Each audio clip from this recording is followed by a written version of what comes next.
Disco Elysium is a game.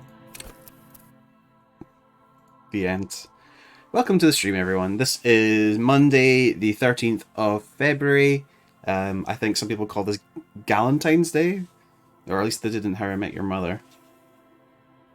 Disco Elysium is a game that I bought last year. Played maybe 5 to 10 hours. You know what, I could just check Steam right now to tell you how many hours I put into this game. Okay, I put in a little over 11 hours. And while I enjoyed it, it was very text heavy, and I just wasn't in the space to be reading it, apparently. But I've been seeing a bunch of Disco Elysium TikToks and YouTube videos that have said, maybe you should play this game before it gets spoiled for you. Things that I know. Our name is Harry Dubois, or Dubois. Harrier, I think. This game is very, very open-ended. Or maybe not open-ended, but there's a lot to be done. I'm going to do my best, and I ask for very little backseating unless I specifically ask for it.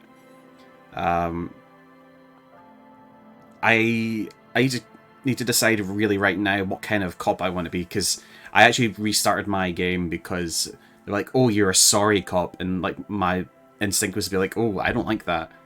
I could go for like the Rockstar model and be like, yeah, let's fuck everything and let's be horrible. But I'm really not sure. So let's just start playing and see what feels right. So we start off with select archetype.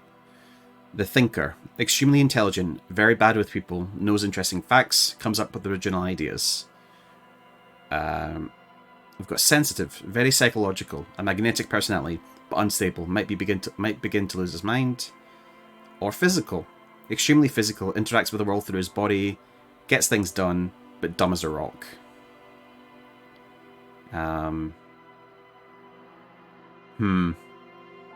We're already I don't know what to do. So I think normally I would be like a thinker or sensitive, but from what I played, it wasn't really getting me anywhere apart from just making me sad. So let's think with our fists. How about that? So let's go physical. Extremely physical, interacts with the world through his body, gets things done, but dumb as a rock. That should be fine, right? Guess we'll find out.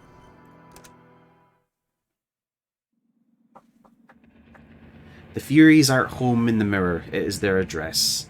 Even the clearest water, if deep enough, can drown. Begin. There is nothing. Only warm primordial blackness. Your conscious ferments in it. No larger than a single grain of malt. You don't have to do anything anymore. I can already imagine like the voice actor like holding his nose and then doing this voice. Well, no, maybe not. Not as nasally. Ever. Never, ever. Okay, I'm going to roleplay being dumb. Never ever? Never, ever, ever, baby. Simply keep on An non-existing. inordinate amount of time passes. It is utterly void of struggle. No ex-wives are contained within it. This is great. Yes, it is. Give me some more. You got it, sweet brother. Nothing upon nothing upon nothing. I like nothing. I know you do, baby. I know. How about you cough up some of more of that sweet oblivion? Coming right up, sir. Smooth passage. Allons-y, let's go. Or, I want to get off now. I like pain and burning light and wanting things from people who don't want to give them to me. No, allons-y, let's go. Alright. Nothing down to fuck all, borough. Fuck all. Return trip to the Silence, please. Let's visit the ancient Zero home. Look, there's the I am tired of being this type of animal and who gives a shit. Okay, let's go for... Let's visit the ancient Zero home. Great choice, Elder One. It has always been like this, and it always will. Don't stop, keep singing, sing me the song of death. Wait, no, I need to belittle myself instead. The song of death is sweet and endless. But what is this? Somewhere in the sore, bloated man meet around you. A sensation. Like a fly to the ointment, your conscience sticks to it. The limbed and headed machine of pain and undignified suffering is firing up again. It wants to walk the desert, hurting, longing, dancing to disco music. Mother help me, there's a head attached to my neck and I'm in it. Stop, I don't want to hear anything more about this sensation. Take me back to the formless, disembodied nothing. Can fly to the element your conscience sticks to it. The limbed and headed machine of pain and divine suffering is firing up again. He wants to walk the desert, hurting. Take me back to the formless, disembodied nothing. The stench of liquor rises from your mouth, and with it, an ungodly headache. Help! Someone cut my head off. It's trying to murder the rest of me.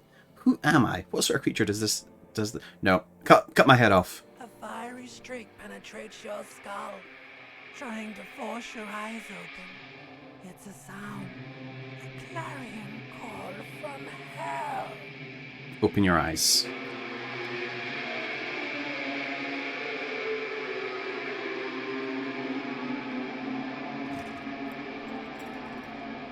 You're probably wondering how I got into this situation. Ooh, a really cool tie.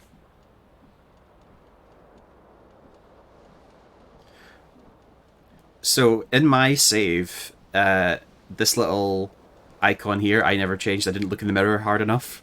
So I just had that the whole time. This fan has two chain pull switches. One ends in a tiny fan, the other in a light bulb. A truly horrific necktie has somehow attached itself to one of the blades. Grab the tie. You reach out to grab the tie, but what's this?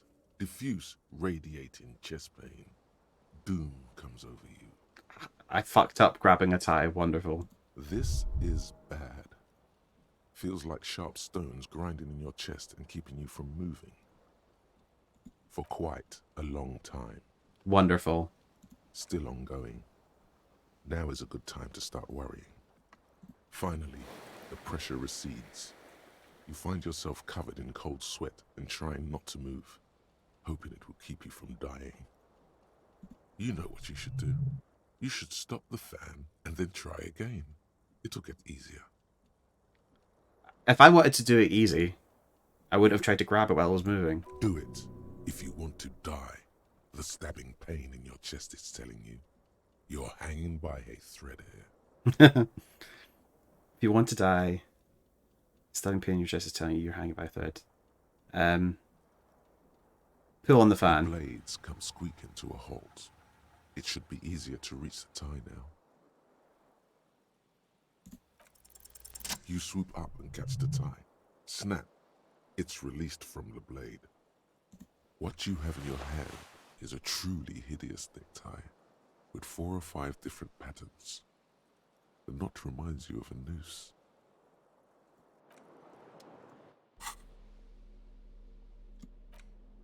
Horrific necktie. Inland vivid imagination. The necktie is adorned with a garish pattern. It's disturbingly vivid. Somehow you feel as if it would be wrong to ever take it off. It's your friend now. You will betray it if you change it for some boring scarf. Alright.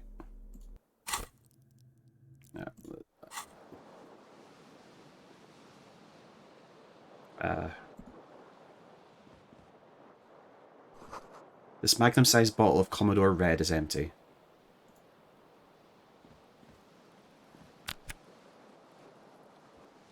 Okay. Looks like someone tore out the tape while the song was playing. This reel-to-reel player is still on, rolling empty.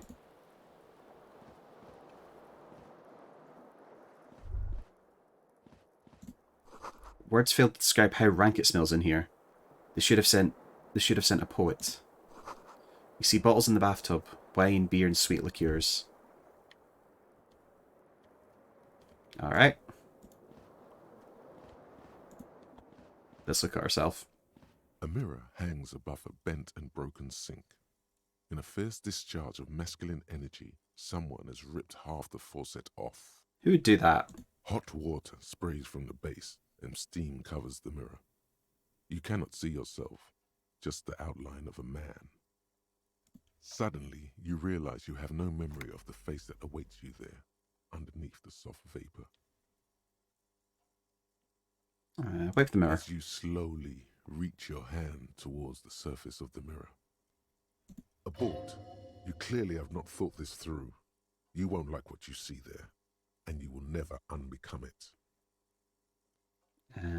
I don't care. Behold. You have no idea who this thing is, do you? Dear Lord, help me. What is this? Of course I do. It's some kind of superstar. I think I'm a superstar. This is the face of a late-stage alcoholic. It appears you're also dead. There's clearly rigor mortis on your face. Oh wait, is that an expression? Are you trying to make an expression with that face? Why? I think it might be because I'm a superstar. If I'm not making it, the face is making it itself. Which one? It's making itself. Please stop. It's horrible. You're scaring yourself. Okay. Oh my God. You can't stop. It's like it's not even voluntary anymore. You have worn that grin into your face and now it won't come off. What does it even mean? What is the emotion you're trying to convey? Superstardom. God, I don't know. It's indescribable. I think it's supposed to look suggestive. I'm afraid it's meant for the ladies. I'm insinuating that I'm vaguely sympathetic. I think I'm sort of pulling it off too. It's a sad, has-been kind of way. There's some charm to it, or it's an expression of pain.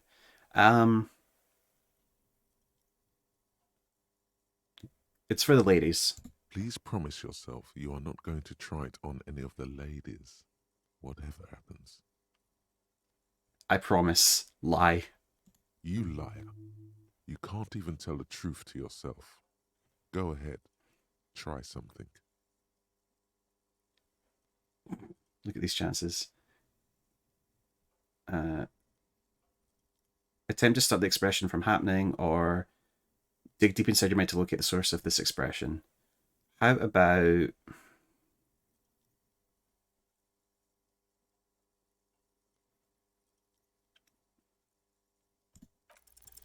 It's too late.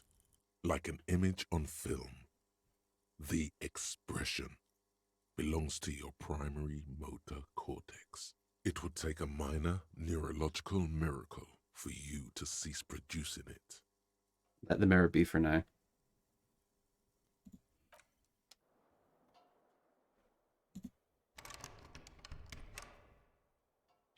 Well, let's put some clothes on.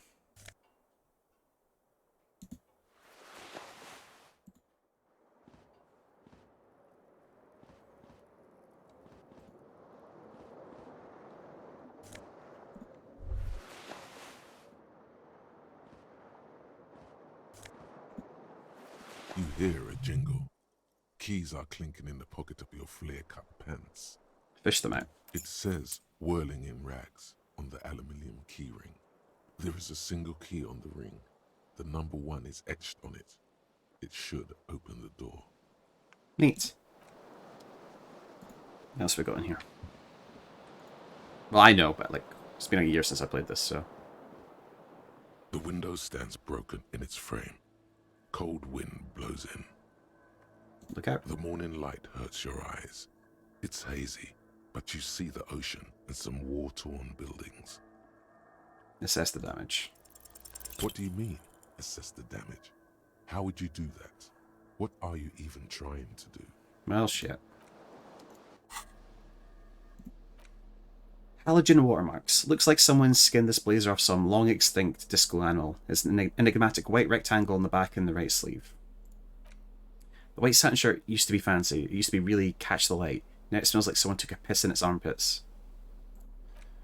These golden brown trousers are flare cut. Normal bell-bottom trousers would be boot cut, but these are far from normal. These are someone's piss-soaked, cum-stained party pants. Alright.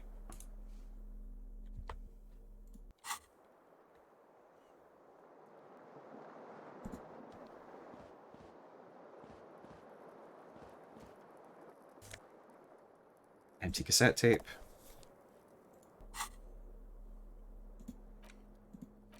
There used to be a tape in this case, but it was destroyed in a fit of rage. Something about the Etene single, Smallest Church in St. Saints, must have rubbed someone the wrong way. The label says the song was recorded in 43.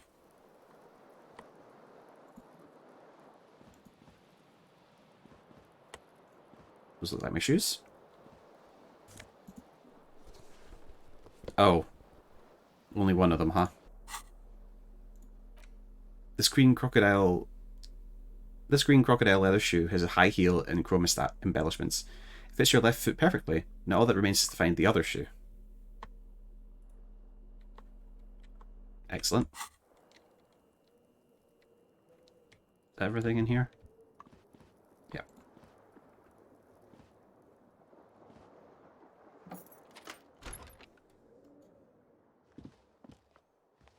Alright. Vasa, -12 degrees centigrade, hail.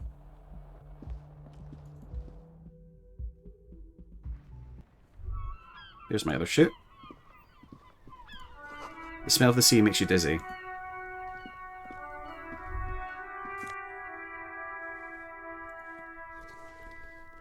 There they both are. Two identical shoes. Both copiously green and indiscriminately snakeskin. Reunited on your feet. How do they fit? Good. They're balanced. Comfy. Feels like the only good thing about you right now, truth be told. Oh. A gust of briny wind washes over you. They may have lost some of their luster over the years, but these green crocodile leather shoes fit you perfectly.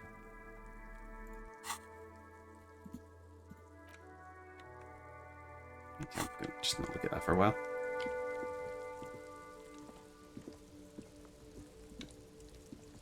There's probably a run, right? There's something on the table. Whoa. Oh, thank you.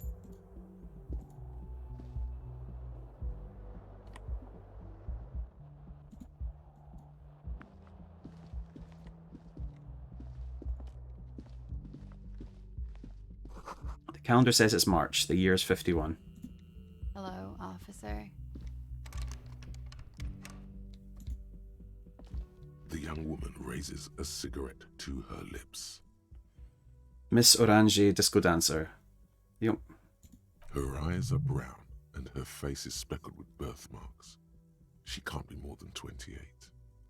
Officer, am I military personnel? Turn your bloated face away from her beauty and just keep on walking. No. Wait, I know. I'm a businessman. Chief Executive Officer, right? Then why'd you call me officer? Because you're a police officer, sir. She puffs on her cigarette. You're shitting me. I'm not. Unless you've been shitting us all this time. She takes another drag. You've been all this here time? for 3 days. On official police business, no less. And what business is that? Couldn't say. In truth, so far, mostly drinking. Suggestion. Try the expression on her. Let her know you want her physically. Why don't I remember being cop or anything else? Who in the right mind would let me be an officer of the law? Who in the right mind would let me be an officer? Don't be so harsh on yourself. They let almost anyone be a police officer. True. Why don't I remember being Could one? it be because of the drinking? She raises an eyebrow. The cigarette sizzles. She hasn't had time to put her makeup on. This is her morning cigarette. She looks tired. Her beauty waning faster than it ought to at her age. Let's give her the look. I like the odds. This is a red chalk. It cannot be retried. The words have already left your mouth. I want to have fuck with you. What was that? That's not even how words are used. What did you say? Come on. Say it again. She erupts in laughter, all the fatigue swept from her face. No, I don't want Come to. on, man. Pretty please. One more time. I said I want to have fuck with you. Goddamn right you did. You crazy asshole, you. What kind of cop are you? She wipes the tears from her eyes. I'm a cop of the apocalypse, superstar cop. It's been established. I'm sorry, I don't know why I said that. You're pretty. I'm sorry. I'm the sorry cop. I'm not sure I'm a cop at all. I sure don't remember being one. I think I might have lied. I'm a cop of the apocalypse. Has the time come already? She raises an eyebrow. Yes, we are mere minutes away from the total collapse of reality. Cops walking around with no memory of who they are, saying what I just said. That end can't be more than 2 days away. No, we still have some centuries to go. You're one intense cop. Anyone ever tell you that? Yeah, I guess I'm pretty intense. I'm sure I'm usually less intense. I don't know why this stuff is coming out of my mouth. I wouldn't know. I have no recollection of anyone telling me anything. Okay, I'm sure I'm usually less intense. I wouldn't know. Okay, sir. I have to ask. Do you really not remember? Just like that? You drank so much you lost your memory? She tries to think of a likelier explanation but fails. I don't think there's any more to it. I'm just a joke of a cop, or I joke about being one. I drank too much. I'm also old. No, there is a massive otherworldly mystery afoot here, and I'm at the center of it. It's obvious. Someone did me over. I got fucked. Bad. In that case, I think I might have a premonition for you. Silence is foreboding as she extinguishes the cigarette. It's gonna suck for you later when you have to interrogate me. Okay, goodbye. And for the record, no, I didn't do it. Looks like she left a nice long stub in the ashtray. It's still smoking. You should pick that fat, juicy cigarette butt from the tray, light it up, and smoke the living shit out of it. The what? Am I a smoker? Who knows what you are? A monster, a murderer, the gnome of Jeroma? You feel like a smoker, especially when you look at that juicy, succulent, seductive cigarette stub, still smoldering deliciously. But she broke it at the filter. I can't smoke that. How very astute of you. This renders it ineffectual. You should look for a whole cigarette, or better yet, an entire pack. Strike that. A carton. Make sure they're all healthy and able-bodied. Then smoke them all. I should enthusiastically do that. Good. They'll make you stronger and better. You're too old to be cool now. But find cigarettes, smoke them, blam. Instantly a cool renegade man. A mystical red dragon with smoke rising from his nostrils. Plus, smoking them gives massive bonuses. Thank you. Find smokes and smoke them. You need to get your hands on some cigarettes and then smoke them for those massive bonuses. Find a pack, put it in your hand, and the smokes will do the rest.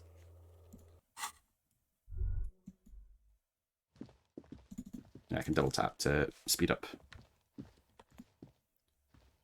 This is the weekend edition of the satirical newspaper Trompe le Monde. Knock knock. The door is closed. There is no answer. You hear the shower being turned on, somewhere inside. A tremendous loneliness comes over you. Everybody in the world is doing something without you. Swallow the emotion. The door is closed. Leave.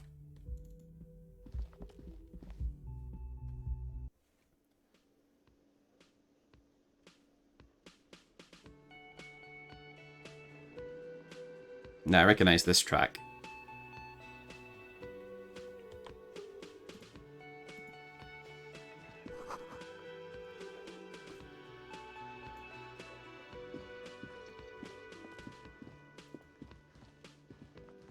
Hello, sir.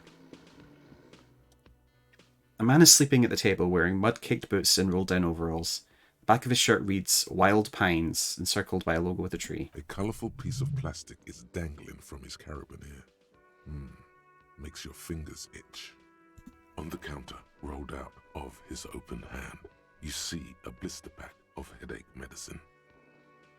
Pick up the pills and set the piece of plastic in his carabiner. The man does not mind. You probably need them more than he does. Thank you. You've just picked up some magnesium. This item is stored in the bottom left corner of the screen above your character portrait.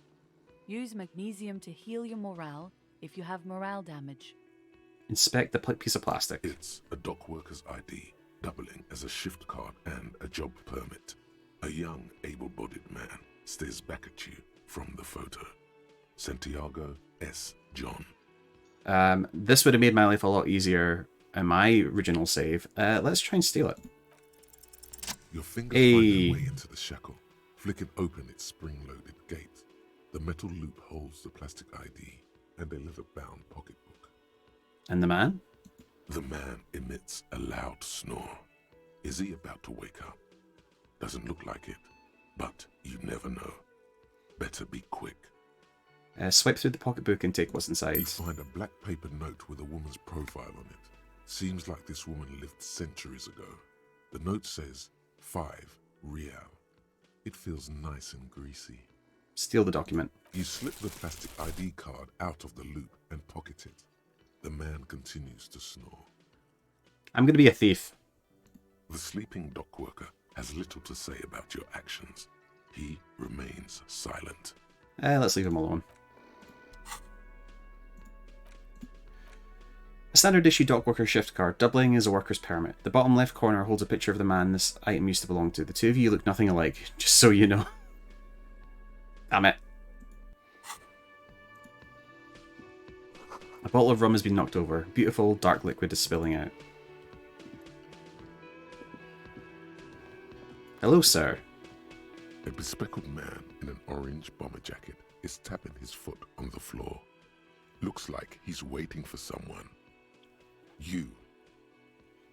As you approach, he narrows his eyes and extends his hand in greeting. On the sleeve of his bomber jacket, as well as on its back, are the same enigmatic white rectangles as on your blazer. Shake his hand. Hello, I'm Kim Kitsuragi, Lieutenant, Precinct 57. You must be from the 41st. You realize he's waiting for your name. Say nothing. It looks like we had a little scheduling error on Sunday. Saturday too, actually. Have you had time to talk to the manager here? You mean that guy? I totally talked to him. No, I haven't. There must be some kind of misunderstanding. You're taking me for someone else. Then we should ask him for a rundown of the area. Get me up to speed. I understand the scene is out back, right? It also wouldn't hurt to assure him the police are finally here. In full force, I mean.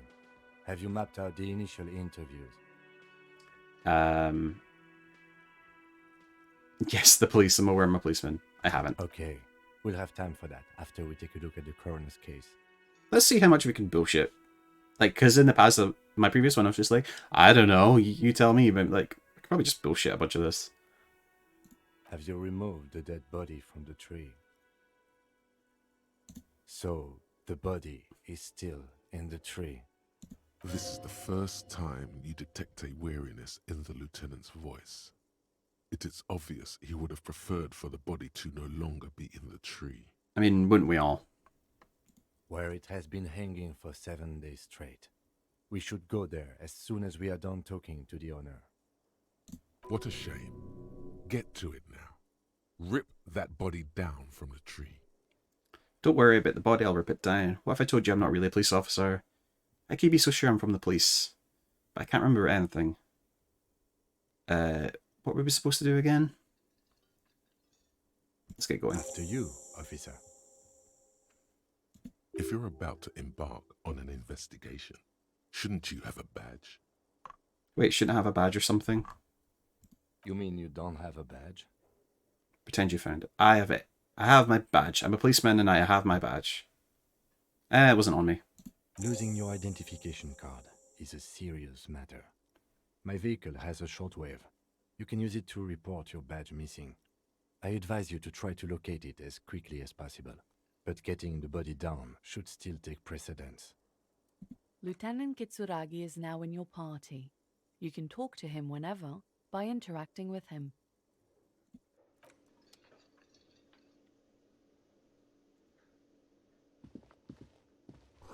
This royal pinball machine is unplugged. Hello, sweetie. This elderly woman turns to you with a smile. Wait, who's Sweetie?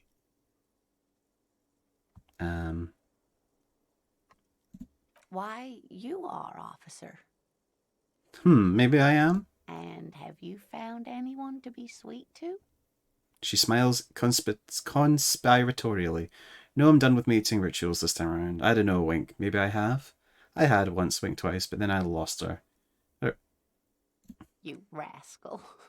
She grins I'm up at too you. old for you, and too married besides. You must forgive me. I'm getting so scatterbrained. I completely forgot to introduce myself. She slaps herself on the forehead. I'm Lena. My husband Morel and I are staying with our friend Gary just down the street, but I come here for tea when they're away. Her eyes glitter over the rims of her glasses as she looks up, smiling. This Lena is wacky enough for the motley crew. Hire her on the spot. You're welcome. Selena's wacky enough for the motley crew. Hire her on the spot. You seem to be in a chair. How do you like to roll with me? I don't know if you've noticed, but I don't know where I am, or what I'm doing, or anything. How would you like to roll with me? Whatever do you mean? I want you to be my wheelchaired partner in fighting crimes, ridding backyards of corpses, catching sequence killers. Roll us some cigarettes. I'm jonesing for a smoke. Nothing else. Think of maybe the lyrics to a song. Want to roll with me? I chose the physical one, whatever that entails. I am dumb as a rock, but I'm not going to be like, it's not quite a superstar yet. I've declined to be a superstar. Oh, no. I haven't smoked in years. Does that mean you don't have any tobacco or rolling paper or any cigarettes at all? Why don't you smoke? It's great. Good for you. Smoking is a stupid habit. Maybe I should quit too. Cigarettes are a luxury, sweetie. Besides, I have to mind my health. Wait, maybe she knows where you can get cigarettes. Delicious, toasty cigarettes stuffed to the tip with love. You should find out. You would do well to follow her example. Smoking is the reason you feel like a rag. It's painful for you to even ask these questions. Can you tell me where to get cigarettes? I thought you were cool with your wheels and all. It's probably for the best. I don't really need a cigarette right this minute. You should really ask someone younger and more mobile, sweetie. But you're the most mobile person of them all. I'm glad you think so, but I still don't know where you All right. can get cigarettes. Bye. Of course, dear. Good luck with your case. A sign reads, Mess Hall reserved for union members. Doors open at 4.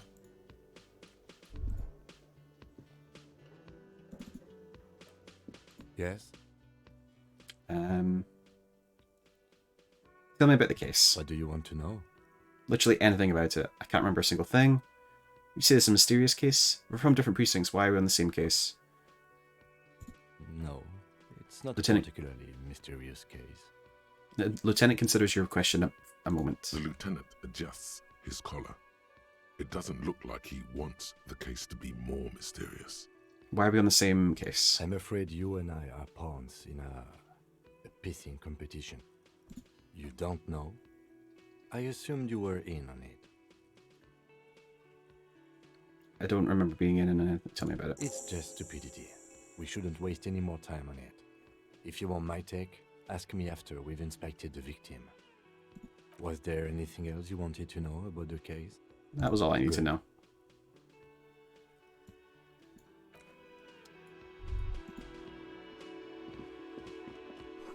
Inside, you catch a glimpse of Union paraphernalia, strike posters, some red pennants. The soft purr of an electric juicer comes from the kitchen. Someone is working. The door is bolted. The sign says kitchen reserved for personal use until 1. This is a water cooler. A large bubble is rising to the surface. I don't know what I took, but okay.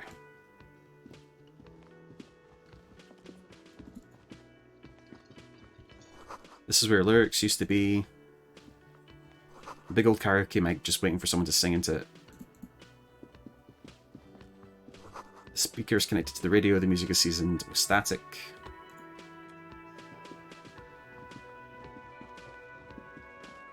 The menu's been wiped clean. Only the word Monday is written on it. Alright. Time to face.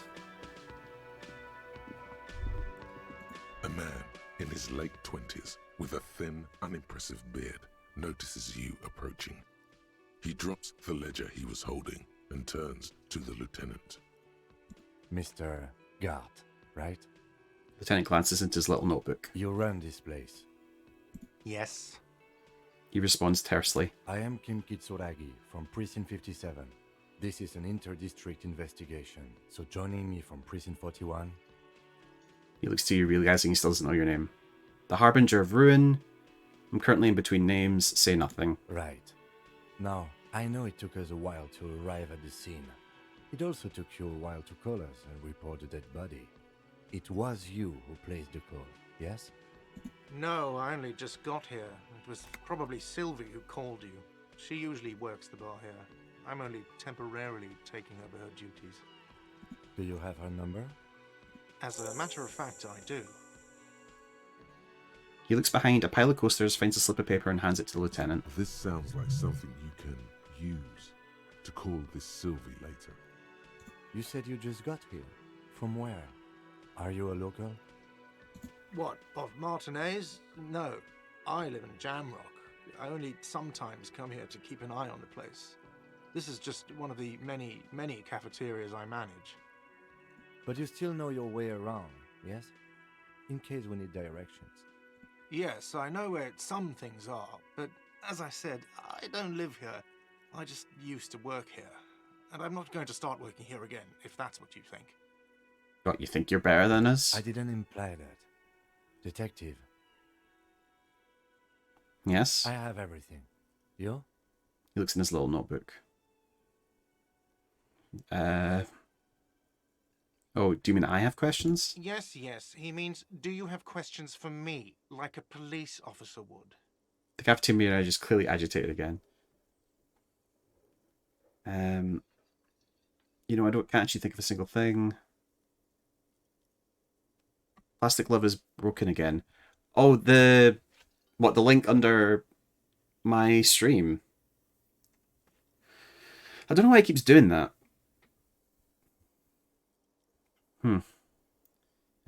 So we know where it is. Who killed him? I don't know who killed him. I'm not the police. That's your job. Did you kill him? What are you, crazy? Of course I didn't kill him. Suddenly you tense up. Blood is being pushed to your muscles. You should hound him on this. Hound him hard, the prey drive says. Did you kill him, Gart? You can tell me, Gart. You killed him, right? I didn't. I don't appreciate this. What is this? Do I have to answer him? Is this mandatory? Why did you... The lieutenant stands motionless, his expression unreadable. Did he hurt you? Is that why? Did you get some kind of sick kick out of killing him? What are you, an idiot? I told you I haven't killed anyone. Anyone? Have you killed someone else then? He ignores you. More. Press on. Push through. Did you kill Sylvie? Fuck you, man. That's enough. You can't tell who the remark is aimed at. You are Gart. You have not entirely convinced me. That's a real pity. He stares angrily at you. Are you the bartender? No, I'm not the bartender. I'm the cafeteria manager. You look like a bartender. That period of my life is over. Not everyone who stands behind a counter is a bartender, okay? I'm the cafeteria manager. What's the difference? I have 3 cafeterias I manage. 3. Get over it. Where did Sylvie go? She went away because none of your business. Extra fine. Where's the body? Behind this building, there's a courtyard. They hoisted him up on a tree there. And how do we get there then? That's easy. See that door there? First you exit through that. Then to your right, you should see a big hole in the fence. A really big one. You can get to the courtyard through there. No need for the keys. The hole is big enough for the Franco-Nigerian cavalry to fit through. Okay, thank you. Let's go. Not so fast. You owe me 130 real. Right. Slip away unnoticed. Right. slip away unnoticed, or I don't owe you shit.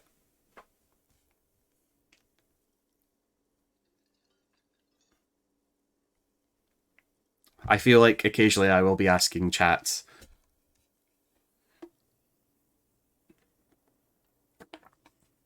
Look, if I can slip away unnoticed right in front of them, I think that would be very good. Okay, I did say I'm dumb as a rock. Didn't say that I'm aggressive. I am physical. I don't... Let's slip away. As you blow this joint, behind you, a whiny voice shouts. Real mature, man. Real mature. Now I need to go back. Because there was like a purple... You should totally sing karaoke here, the first chance you get. Your emotions need to be expressed. People need to know your vast, oceanic soul. My soul's cubic content is obscured by the hangover. My soul is puny. My soul is modest as normal size. My soul is immense. Utterly. And it needs to be heard. Through a PA system. By other people. Whether they like it or not. Ram it up their ears, says your adrenaline gland. Violently express yourself. This goes well with the theory I'm developing that I'm down on my luck superstar person. What should I sing when it comes to You it? should sing the sad small church song from that tape you found. Thought it was obvious. Of course, they'll really get a gauge on my soul with that one. I was thinking maybe I could sing something happy, get the crowd going. No. Don't sing the happy song. It's stupid. Oh, Sing the sad song. It's profound. okay. You would need another copy of the tape first, though. The one upstairs is destroyed. Finished thought. Well.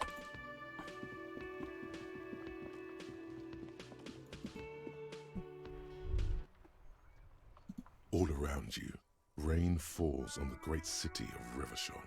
Rivershore. Rain drips from the eaves and floods the gutters, washing the filth away. Are we ready to meet the coup now? The spring thaw must be here. The snow is melting. And what am I doing? Looking up at the sky, cold water dripping from your hair. What do I see? Grey sky like great battleships, clouds colliding with one another. Rain falls down on the world. And how does it feel? Your shirt sticks to your chest. The shoulders of your disco blazer grow heavy. The cold finds its way in under your skin. You shiver, and the city shivers with you. You're not dressed for this weather. You should get an overcoat or a patrol cloak. Motherfucker. This rain will not let up anytime soon. You should get a raincoat. There's a freight to the east. They sell them there.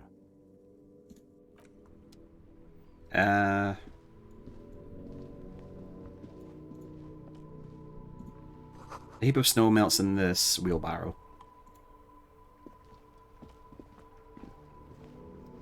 The street sign reads, "Fuck the police." Absolutely. The RCM in Martinez. What can I help you with? I have some questions for Of you. course. What can I help you with? Who are you exactly? Me? I am just a gardener. She hides it well, but behind the sweat and dirt there is something else in her rigid posture. There's more to you than that. Is there? The quickness of the reply certainly does not prove you wrong.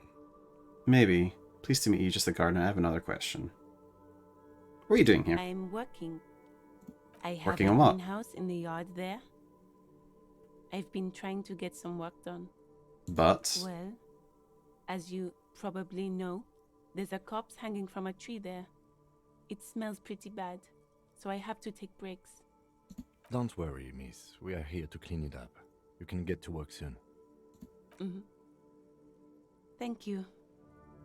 My head is about to explode from all the salts I've had to inhale.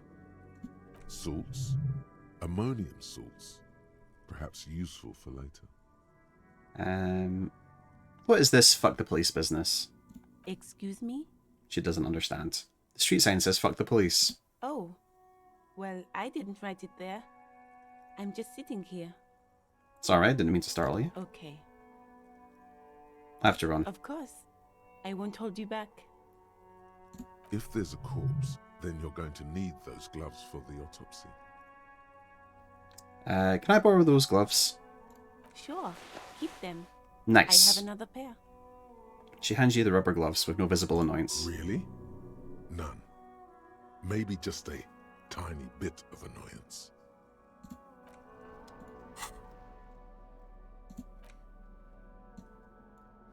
I'm now Mr. Clemps.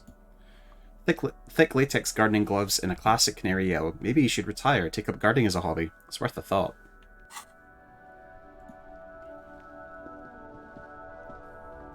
Pigs go home. The street name is illegible. Closed for winter. Please use main entrance.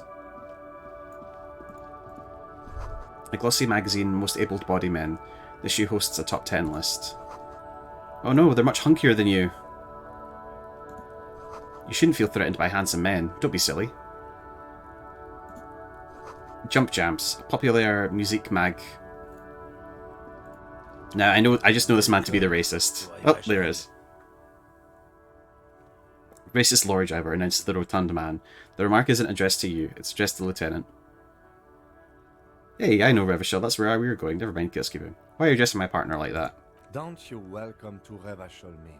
My grandfather came here from a 3,000-year-old racist isolationist culture, while your ancestors came to this island a mere 300 years ago. Every school of thought and government has failed in the city, but I love it nonetheless. It belongs to me as much as it belongs to you. Say nothing. It's men like you who keep Revachol divided, making it that much harder for everyone to climb out of this post-war limbo. Limbo? What's going on here?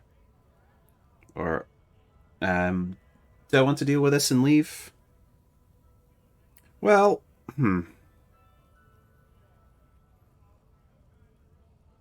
Oh, come on, man. I just said, welcome to Rivachol.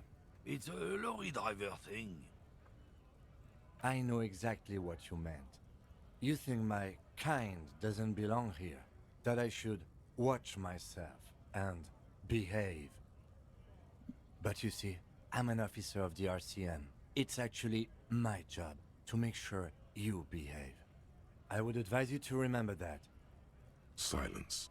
The air between them becomes tense. Your partner needs backup. No. Now's your moment to shine. Fucking A, Kim. I've got your back. Give the lieutenant a punch on the shoulder. Well, I think we'll learn something here. Smell the lorryman. Or no, that's settled. We have a couple of questions. Punch him on the shoulder. You two make a cute couple. You know that? The lieutenant exhales and resumes his regular calmness. Now that's settled. We have a couple of questions. Whatever you say, officers. He waits impatiently, cigarette smoldering between his He fingers. smells of heavy motor oils, and his breath of high tar content cigarettes, probably Astra Whites. What are you hauling? Oh, not much anymore. I'm here to pick up some cargo, but the dock workers are on strike, so it's a sit and wait on your ass situation. What kind of cargo are you supposed to pick up? Apples? Apples? Yeah, apples. I take it you had other questions? He's given you the runaround. Let's be honest, you were bested. What was that argument all about? It's about biological determinism. Natural It's a big word for you. Sorting of the races. Not the most popular topic nowadays, with the coalition in charge and all. You might want to change the topic. That is, bury your head under the sand like common sheep. Where did your accent go? Change the topic. The way he says it makes it almost sound like a threat. Oh, so you're just a racist, makes sense. To be honest, I can't really remember what that means. Please explain. Oh, you're just a racist. I'm not just racist. Look, I've read books. Huh? The science of racial theory has all been proved, even if some people don't want to accept it. Can I punch this fucker? People who've studied these things say that you and me are superior by design. So, naturally, We Occidentals should be in charge. Obviously, you can see the merits in that. Yes, I can really tell you're a prime example of of superior design. Alright, I've already made up my mind when I hear it. Oh? Man seems mildly disappointed that you don't want to hear more of his lecture. Yeah, I think you can get down with racism. Yeah, I'm not down with this. Why don't you just fuck yourself? Okay, sure, whatever. I'd rather talk about something else. Ah, yeah, go fuck yourself. Don't push your luck, runt. The man gives you a disgusted look, then turns his attention away. Ignore your presence. Damn, that felt good. Your heart's pounding nicely. You should tell people to fuck off more often. Kim, I think I should tell people to fuck off more often. It felt really good. Fuck yeah, motherfuckers. That's the spirit. Never forget. The whole world's a wooden house, and you're a goddamn flamethrower. Hell yeah. I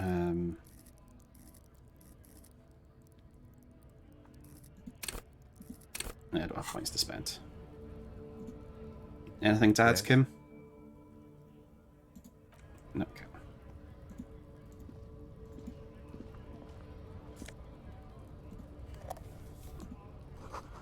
Reet. Sick.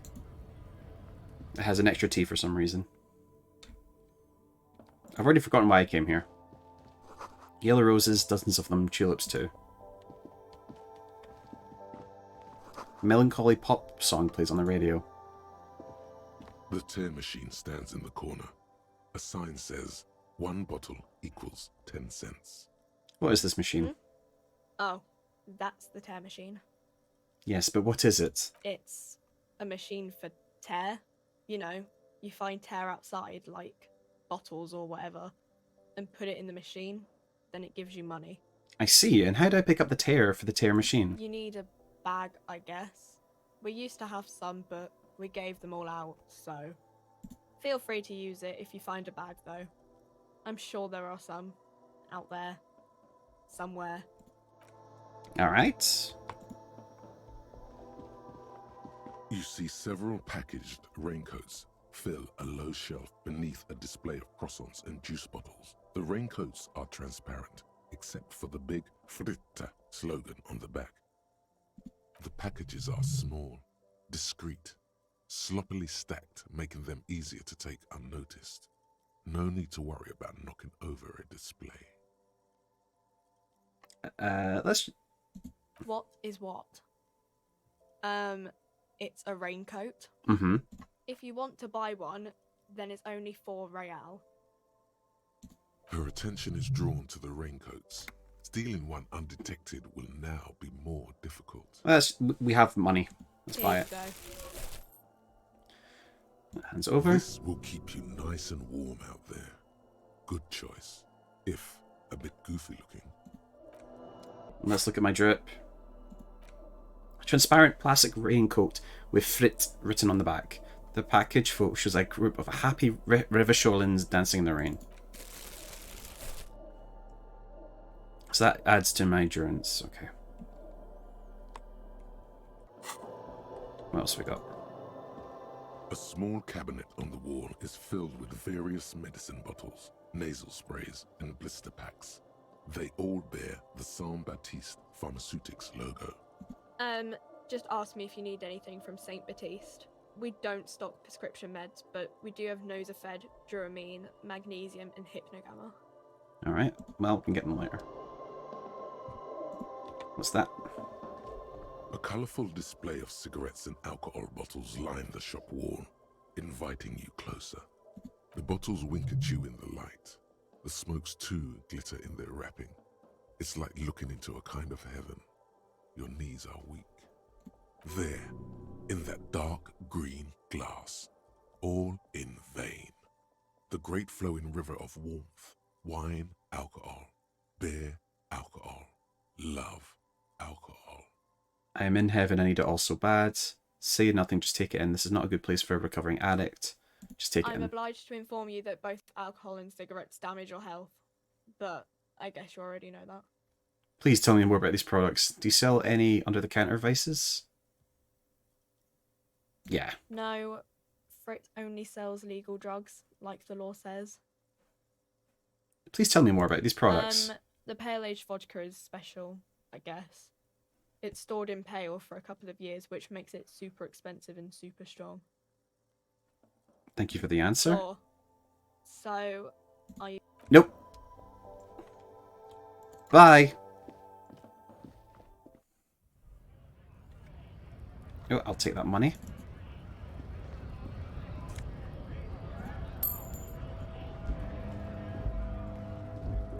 Fuck you, racist.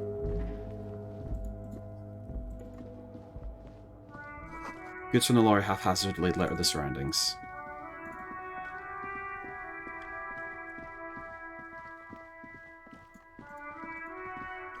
There are bottles inside, you could pick them up if you had a bag. Rue de Saint Gillian 8B. You see a set of tire tracks in the brown slush that covers the plaza mosaic. Reconstruct the movement. What kind of vehicle drove through here? Hard to say. Your vision is blurred and you're having difficulty concentrating thanks to your relentless hangover. Let's try and reconstruct it. No, these tracks are not interesting at all. Let the street sweeper just sweep them away. Alright. We ready for Kuno?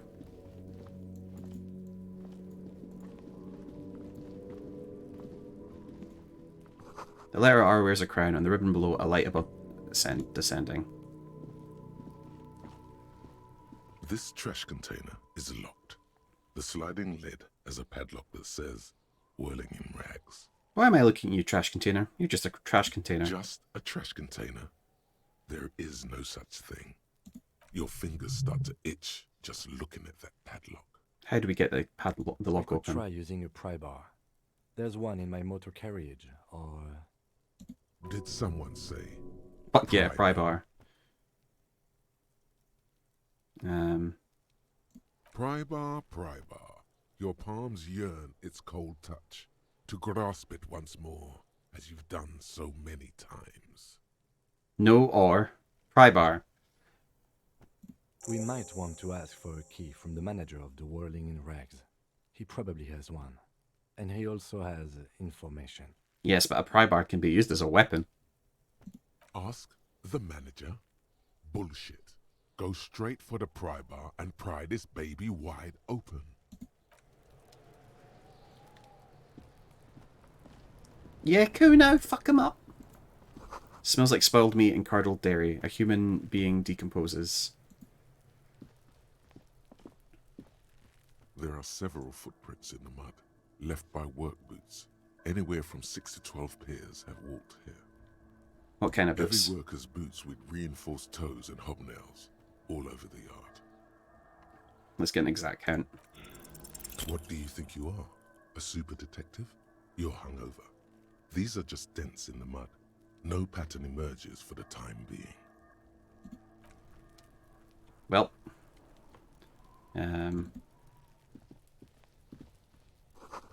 The winch mechanism has been oxidizing for some years.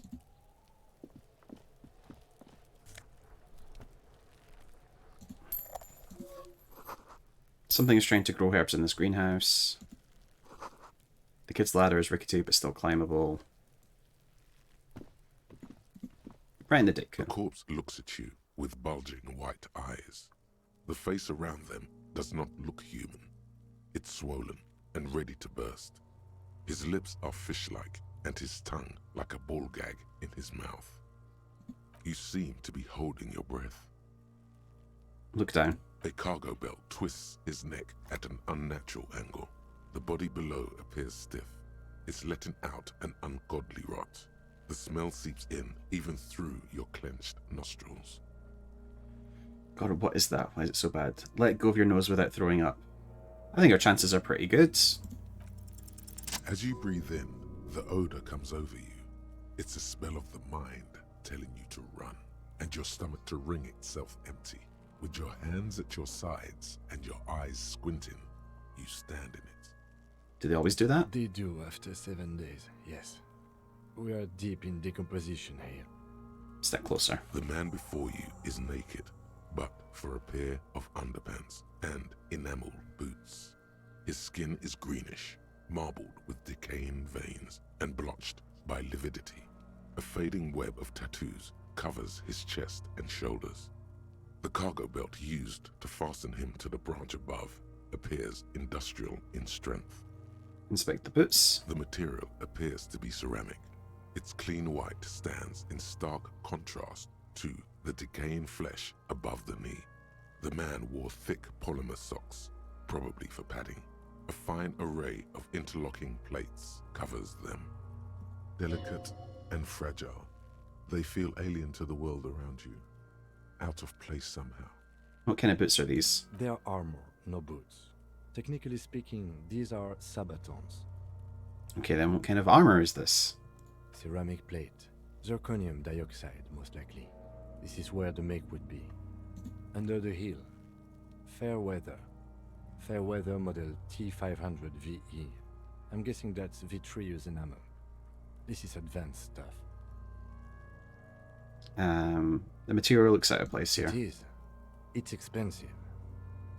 Lieutenant draws a line in the condensation on the ceramic with his index finger. We've requested similar material for our tactical units for years now. The constabularies deemed it too costly. In that time, we've lost 6 men to semi-automatics. How much are we talking about? For a full set, about 4 years of wages. Ka-ching, baby. Not to the boots. That's a lot, I take it. By catching, do you mean let's not log them as evidence? Let's steal them? No, that's not what I meant. That's what the ka-ching means, yes. Mm-hmm. It means disciplinary hearing. Lieutenant nods, wiping his finger on his sleeve. The lieutenant nods often. It's part of his unplastic expression range, communicating both professionalism and sarcasm. This time, the latter. What happened to the rest of it? The locals probably scavenged it. It would be odd if he had more on after 7 days. We should keep a lookout for these pieces. The armor could yield information. Maybe he'll know something. If you wear those pieces, it will help me protect your mortal coil. Why does my mortal coil need protecting? Maybe he was just wearing these boots and there's no rest of the armor. The sabatons dangle off the man's decaying form, ageless and synthetic. Back off and look at the corpse. Cadaver slowly twists on the cargo belt, his torso covered in tattoos, and extremities blotched pink and blue. Inspect the belt. The hangman's knot is pulled tight by the weight of the corpse below. Yellow, hard-edged polyester cuts into his neck. Above, a sliding buckle ties the belt to the branch. Oh my, there's something on the belt. A familiar word that speaks to the thirst within you. What was that? A word? Vermilion, in yellow letters, along the length of the twisting cargo belt. Only a deep longing for vermilion golden spirits lets you decipher the fading logo of the local brewery. I should get a drink. No, you should not get a drink. You should perform an initial inspection of the victim's corpse. We are on the rope part. What kind of rope is this? Industrial strength. The kind used for tying cargo to lorries. And I can't come up with anything other than a harbor. Yes, it looks like they use whatever was on hand, paying no attention to not incriminating themselves. They wanted him to stay there, polyester seems that way. How did they even get him up there? We're assuming dock workers from the harbor did it. The brief suggested as much. Politically motivated by the ongoing strike. Did you not get a briefing? My past has undergone some total annihilation. Nothing remains. My mother, the love of my life, certainly not a briefing. No, they might have forgotten to brief me. Then you should ask me the first moment we get. Alright. They sure wanted him to stay there? How did they even get him up there? A noose is one of those things that's easier to use one way around. He points to the buckle tying the belt to the branch above. I think they lassoed the branch, then pulled on the belt. Buckle closes. It's what I would do. Seems easier than climbing up there.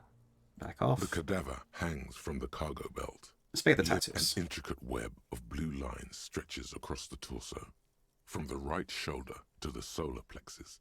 Each time they intersect, a small white star is formed in their crossing. Hundreds of fading asterisks riddle his skin. Their concentration is highest around his heart. Is this a national park? Of no nation that I know of. If anything, it reminds me of religious illumination, last or penultimate century. Men who live harsh lives often turn to innocentic worship. But which one? I see no trace of a humanoid figure. The pattern does not stir patriotic or religious sentiment in you. What it does is speak to the wounded, limping animal, the male in particular, unable to communicate in anything more than grunts. It's impossible to tell if its advice is right or wrong. I'm missing something here. So am I. A sudden ringing fills the air as the lieutenant pulls down the zipper of his orange jacket. He wears a wide leather belt around his waist and a gun holster under his arm.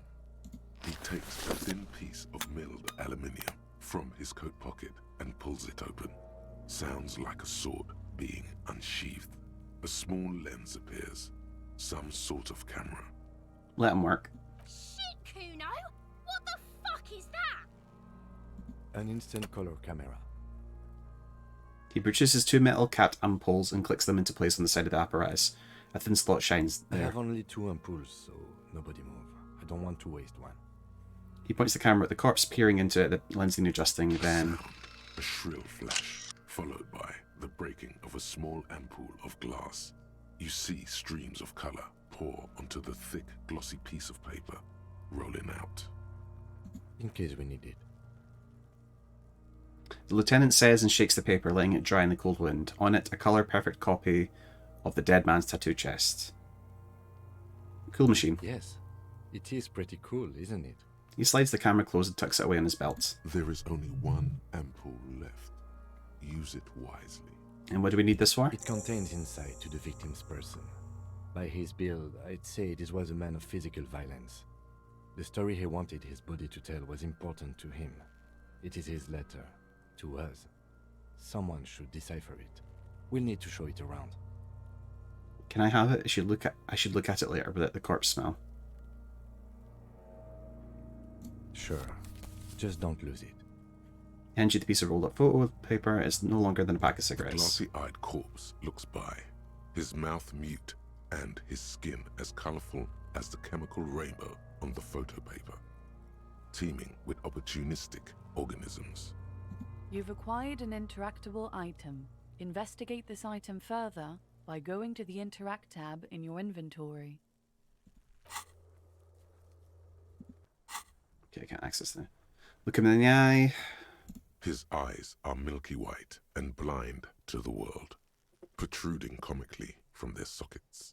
There is no one home, just subaquatic terrors there. Dark brown hair grows on his head.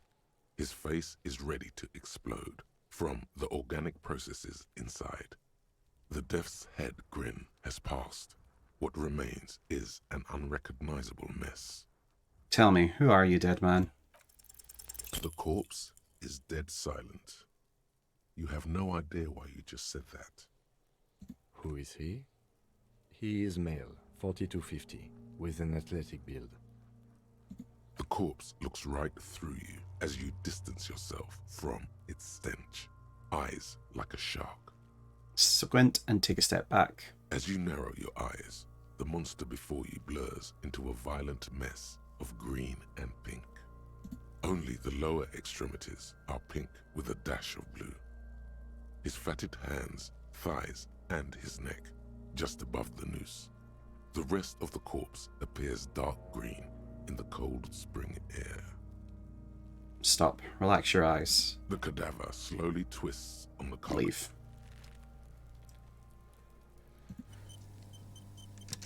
Yes? Tell me about the case again. What do you want to know? Good. What do you want to Literally know? anything about it. I can't remember a single thing. Ah, yes. The case brief you missed. Now I remember. Brief, yes, that sounds good. 3 days ago, the RCM emergency desk received a report about a security guard who was found hanged in Martinez. An anonymous caller said there was a dead body behind the Whirling in Rags hostel cafeteria. The cadaver had been there for 4 days. No one had come to investigate. During that time, the victim had been stripped of his belongings. The caller did not identify him, but used the word lynching. There is an ongoing labor dispute between the local dock workers and the logistics company Wild Pines. I was told we should approach the death as part of this dispute. Wait, does the briefing say who the victim was? Why didn't we know anything about the caller? They didn't identify themselves in any way. The tone was muffled using a device of some sort. The desk could identify neither the caller's age nor sex. And why hide themselves? There's a strong prejudice against involving the RCM in what's seen as union matters. The dock workers' union is the de facto police in Martinez. Now it appears they've started executing too. We cannot allow that. Of course, yes, I understand everything there. Just to be clear, we are police officers. It's our job to find the killer. That's the case. Uncover and arrest the killer. Good. Right. You little shit. Kuno's got this. The boy throwing rocks at the dead body can't be older than 12. Oh yeah, nappa gumpy, Kuno. Yells the other kid behind the fence. Hey kid, a word police business. A moment of your time, please. I'm not getting to this right now. Right in the dick, Kuno. Get him right in the dick. The children ignore you. Love it in the dick. The boy is sweating profusely. His eyes are like two black holes and his jaw is twitching as if trying to break free from the empire of his body. Hold on, what does that mean? Stop throwing rocks at my crime scene. Stop using slurs at my crime scene. That's not how we do it. Can't talk, pig. Shit's coming up strong. Throwing rocks. Shit coming up strong. That sounds good. Joyous. You should hang out with this kid and see what that juicy shit is all about. Never mind. Or... Yeah, Kuno. Ride the lightning, Kuno. Kuno's riding it, see? He wipes sweat from his brow and sends another rock flying. The rake, Kuno. You should throw the rake at him, Kuno. The fuck? Does Kuno know what a rake is? Kuno's not a gardener. Goddamn right he's not a gardener. He's an athlete. Every rock connects, making the battered corpse look just a little bit worse for wear. Look, I've got questions for you. Alright, entertain the Kuno. Show me what you got. What you got there? What you got, huh? Show me what you got. The kid moves his hands like a basketball player dribbling fast. The body, what do you know about the crime scene you kids often play in here? I ask, who is Kuno? Shitload, pig. What's your question? Don't tell the pig shit, Kuno. This is where you quickly ask him questions. Real cop questions. Like a cop. Where's the rest of his armor? Kuno doesn't give a shit about the armor. Okay, another question then. That's just a Kuno. Do you know who he was? Kuno's fuck imp. Kuno uses the fuck imp for target practice. He could have just said he doesn't know. Okay. Yeah, it's fucking okay. Gotta have a gimp for rock practice. Don't ask the pigs for permission, Kuno. Don't ask the pigs for shit. Do you know how he got up there? Probably climbed. Kuno was busy down the road when that shit went down. So you didn't see it happening? You heard Kuno. Kuno wasn't even in Martinez. Kuno wasn't in Revachol. Kuno wasn't regional. Oh, okay. Where did you go I then? don't know. Some fucking... Mesk or I don't know. Some other place. Night City. Kuno was in fucking Night City. Is this... Oh my god, is this connected to Cyberpunk? Okay, about the dead body. Kuno didn't smoke him, if that's what you mean. Have you seen anyone suspicious around? Just a couple of pigs sniffing around in the dirt. That seems pretty fucking suspicious to Kuno. Yeah, you tell the faggoty, Kuno. More on this later. Right now, let's talk about something else. You're testing Kuno's patience here. Get lost. Who's Kuno? Kuno's Kuno, pig? The boy points to his chest with both thumbs. Kuno. Primal. Violent. Something you'd call a rabid dog. Yeah, think about it. Think about that rabid Kuno shit. Watch out, Kuno. He's trying to fiddle you. He's gonna put his hands on you. The thing behind the fence starts squealing, shrill and violent like a fire alarm. Pig's got Kuno. Help! Rape! The sound gets louder as the child shouts at the windows overlooking the yard. He's got the Kuno, help! Everyone can hear. You need to get the hell out of here before. Just answer the questions. He's sticking his dick out! Escalate, Kuno! His dick is out! You're afraid! Pigs in aim, Kuno! Somebody, please! It's full blast now. The wind carries the message far and wide across Martinez. Look at his shit-eating grin. He knows there's nothing you can do to him. He's bullying you, and you are helpless. Kill him. Kill him now. He won't see death coming. Shut him down.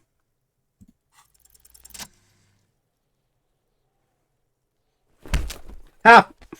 Here on KTRP, we don't condone child violence. We do find it hilarious, however. Surprisingly well, leaving your knuckles tingling. Kuno feels it. This was no light tap. What? The disoriented 12-year-old is trying to get his bearings.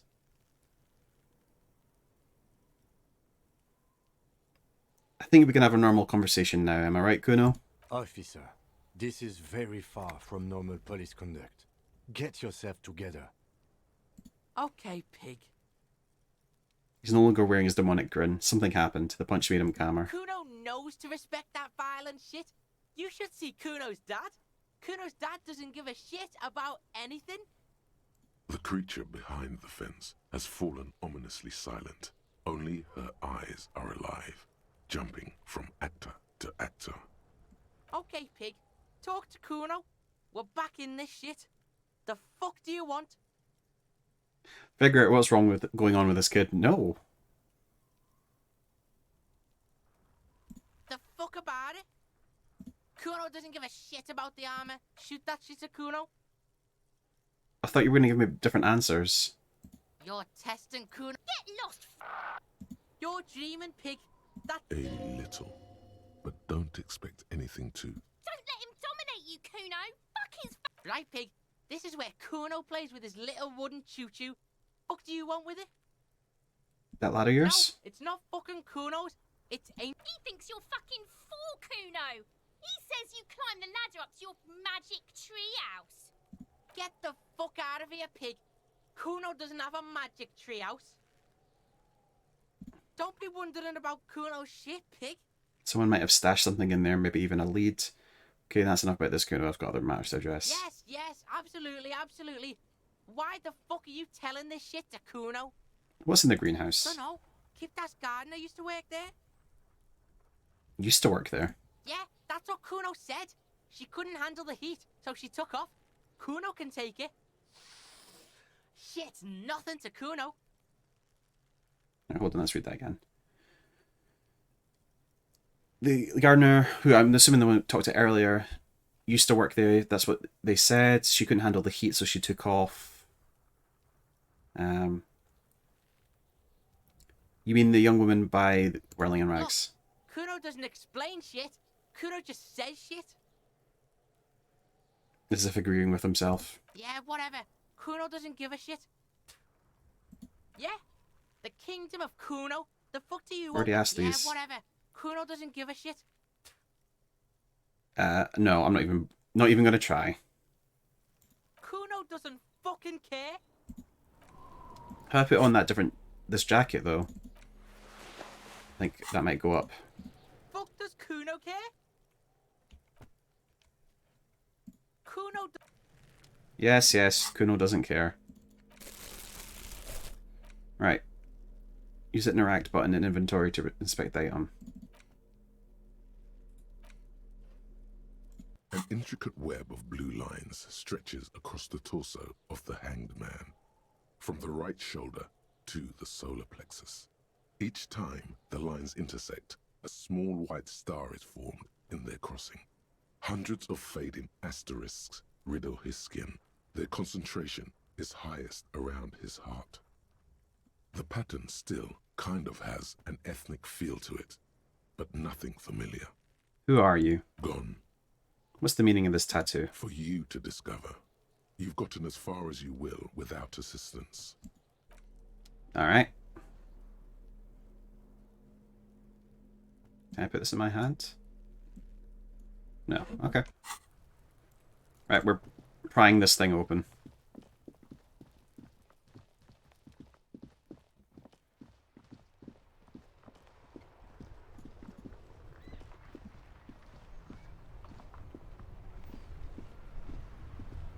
Before you stands a motor carriage.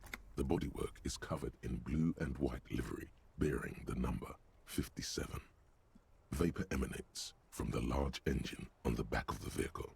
It hasn't had time to cool off yet. In the door. In the cabin, you are welcomed by a set of steering levers, a radio microphone on a hook, a pull-out toolbox under the seat, and the soft glow of the fuel preheater gauge.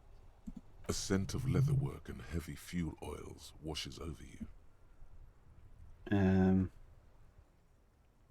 Pull out the pull-out A toolbox. metallic drawer slides out from under the seat and clicks into place. The tools inside are neatly organized. Take what you need, officer. It's going to be a long case. I'm not protective of my tools, like some men are. Neat. He's clearly a little protective of his tools. But what can you do?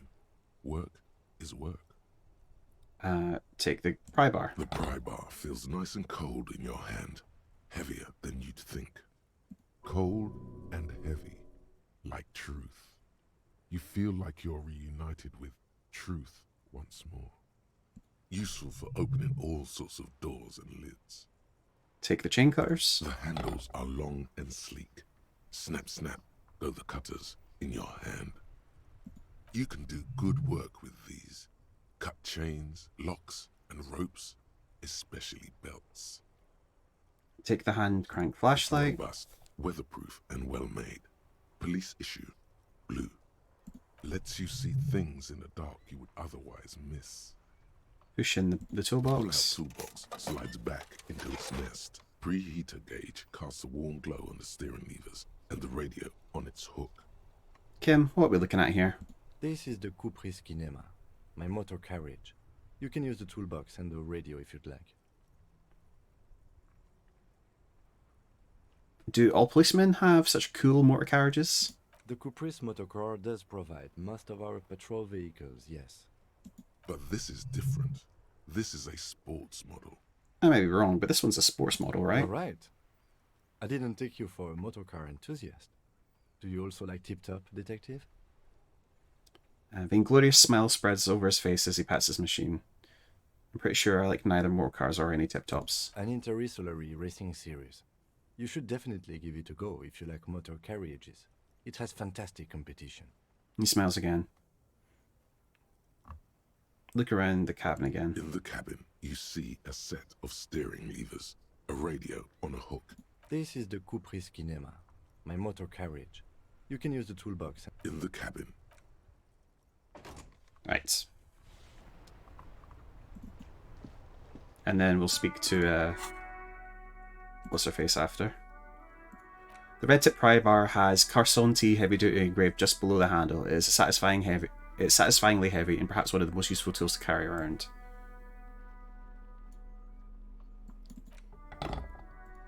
The meanest looking pair of cutters you've ever seen, made in Gottwald by Welscharam Werkzeug. No chain, wire, nor bar fence will ever stand in your way again. They look hungry, ready to chew steel. And equip this to see secret orbs. Okay.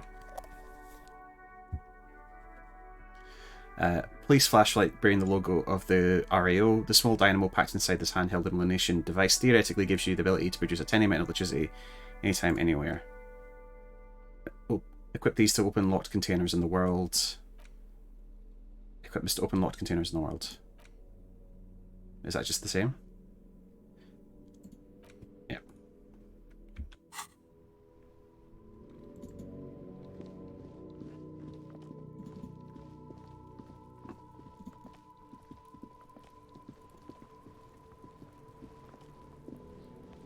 this trash container is locked. The sliding lid has a padlock that says, whirling in rags. Okay. 28.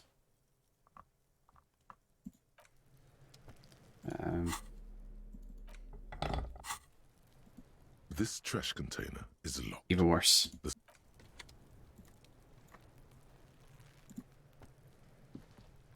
Just stick the light in everyone's face. It's getting pretty close to me. Come to snuff my shit out, I think. Looks like it's time for me to go, Kuno. Pig's come to take me in. She means it. The fear is real. I just want to ask some questions. I'm going away for a long, time, Kuno. Going away for life. What's going on there? Fuck are you trying to pull, pig? What are those strange words you use, girl? Child, converse with me. Murder was the case they gave me. She almost vanished behind the fence, only the top of her hat remains. Alright.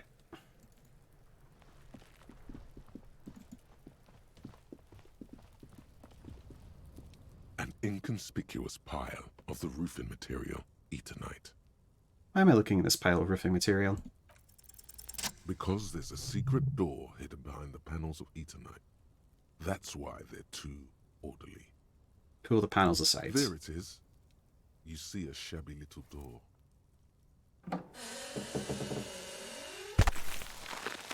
I did it. What is this then? A tool shed? Let's investigate. I am so good at video games.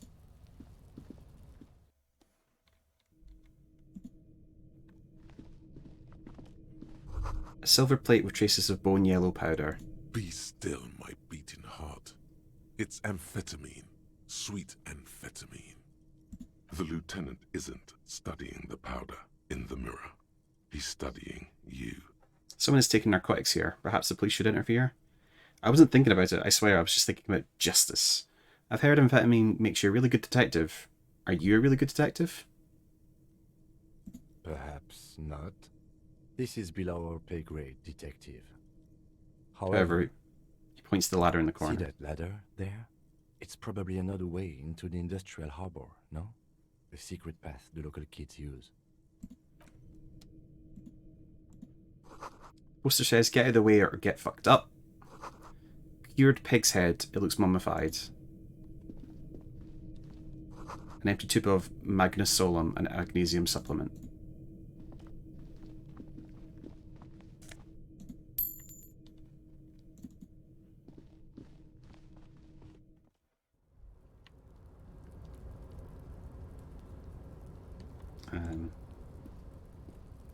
These barrels are half full of rainwater.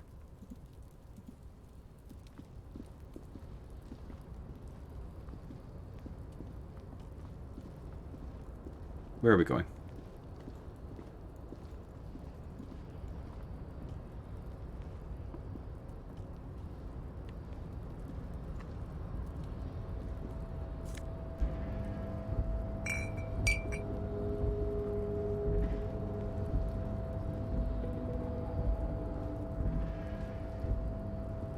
Looks like someone left his tarpaulin cloak hanging on the railing here.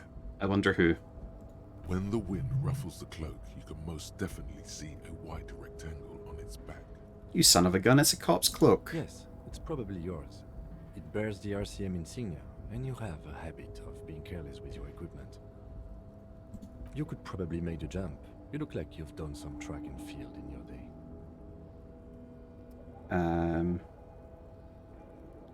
Go for the jump. Yeah, fuck it. Wait, did I pass?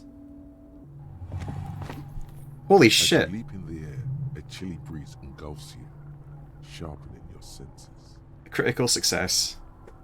Close your eyes, let your senses take in the world around you. Continue the voyage through the salty air. As the concrete floor welcomes you, you realize it's been a while since you felt so alive, alert, capable. Must be the adrenaline. I knew you could do it.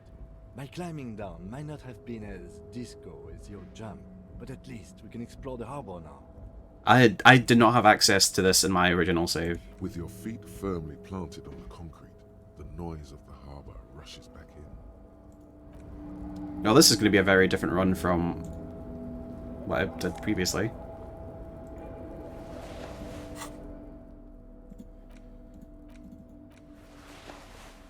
Right. A police cloak made from heavy tarpaulin. It would be nigh wind and waterproof with these 3 bullet holes scattered on the surface. The signature white rectangle of the RCM covers the garment's back. Okay.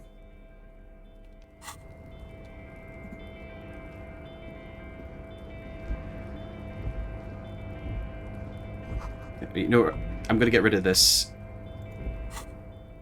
lamp. I'm gonna do my head in. I'm gonna dual wield these two. So, can I? Because this has been locked for me the entire time. Oh! I've never been here before.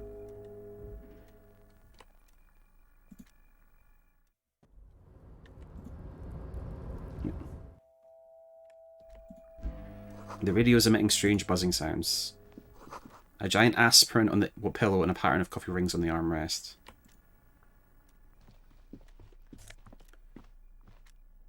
Use the interact button in inventory to inspect the book. Someone left the coffee machine on. A standard office file cabinet. The drawers seem to be locked.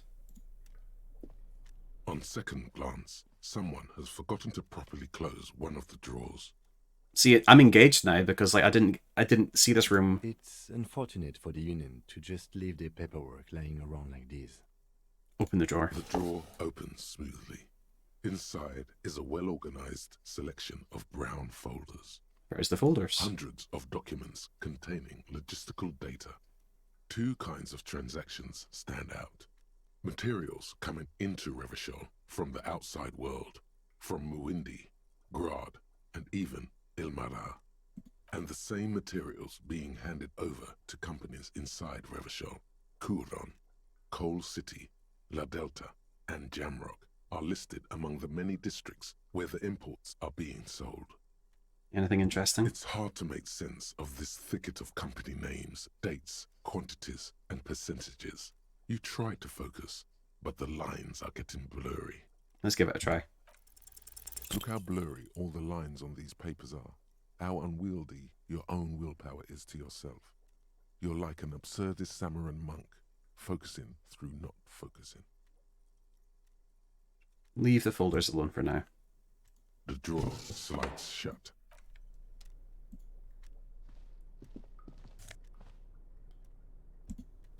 Neat. Ooh. Yoink.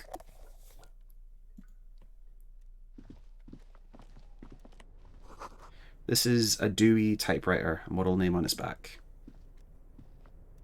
Every worker equals member of the board is written on the top of the flyers. The door is locked and cannot be opened from this side without a pass card.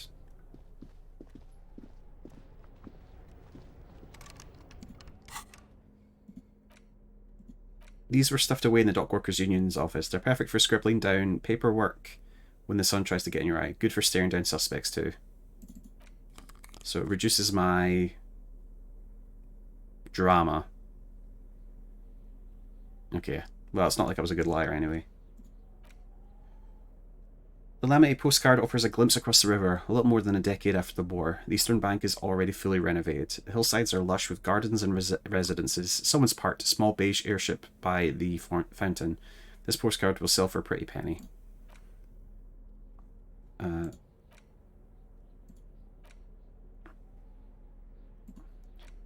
leading intellectual organ of Martinez communism offers a radical Mazovian perspective on a range of contemporary issues. The cover features a stylized portrait of the late King Frisel with a pair of white antlers growing out of his head. Interact. The front of this quarterly journal features a large satirical portrait of the late King Frisel. From the sides of his head, a pair of white antlers spread to the corners of the cover. Why antlers? Because white antlers are one of the symbols of communism.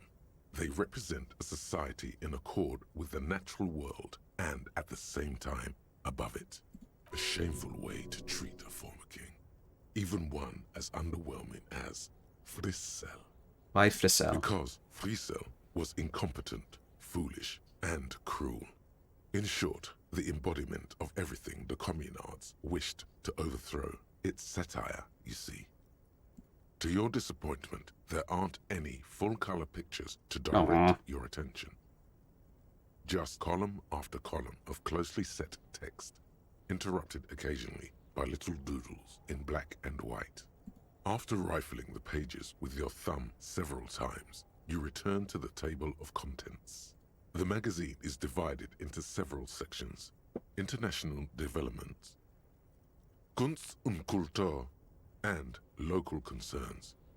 Just inside the cover, there's also an editor's note. Read the editor's note. Comrade, as you know, this journal takes its name from Mazov's immortal expression, Du cristal a la fumée. This was his way of describing the way the rigid, crystalline structures of capitalist ideology turn to smoke under communism. But, like the structures of capitalist ideology, we too are at risk of going a la fumée, unlike many publications which are content to spoon-feed their readers reassuring drivel. La Fumée is committed to telling the radical truth, even when that truth may drive away potential subscribers.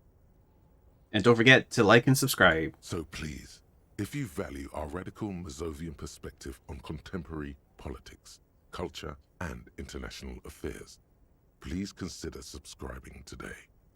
Yours in struggle, the editors. Kim, I think this is a communist magazine. Play it cool, pretend everything's in order. You flip back to the front of the magazine. The table of contents unfolds before you. This is a lot of reading. Let's just put it away for now. Also, I've got cool glasses on, so... Wait. What's this? An imposing combination of a punch clock and a payphone is looking down at you from the wall. A note on the side says, "Tokens unavailable due to strike. Use change." I've got some money on me. The machine swallows your coin and seems to be waiting for your next move. Let your muscle memory dial a random number.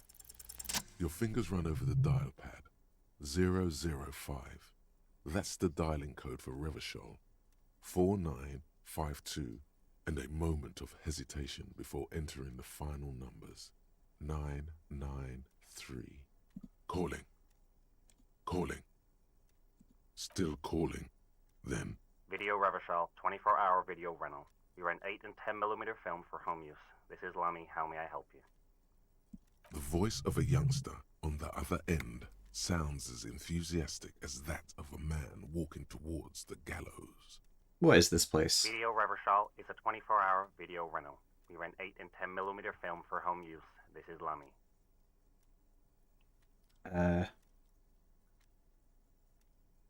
Why did I call you? Maybe you called to extend your rental period? Do you need to extend your rental period? Quietly hang up the phone. Well. So I can't get back up. Is what I'm learning. So... Oh, what's this way? No, I can't access it. Well, this is all new territory for me.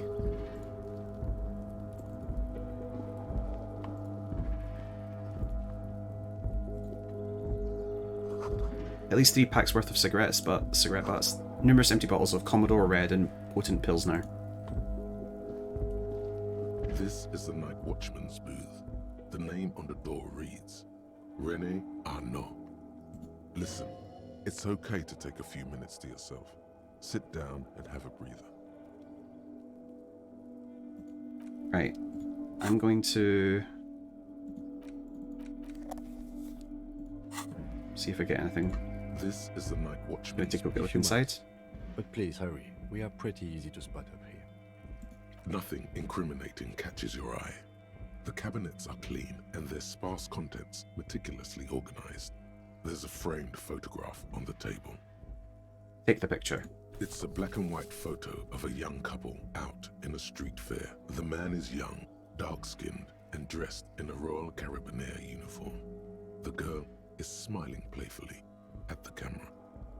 Why did you take that? The lieutenant asks, glancing at the photo. Something about this man piques my interest. I think this can be a side thing. I'm a cop. It's instinctual to collect evidence. Fine.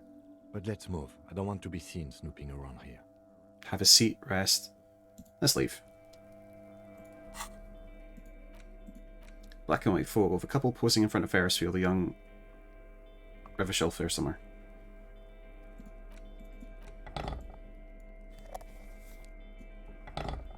Damn it, Kim, I'm a detective.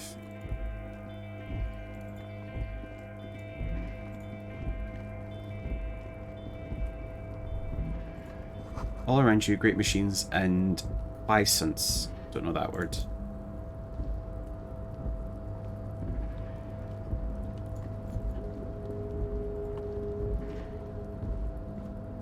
White pine trees are printed onto the screen covering. Looks like a forest under snow. Whoa, whoa, whoa, easy. No, just tell me what... Fine. A rusting control panel with several knobs.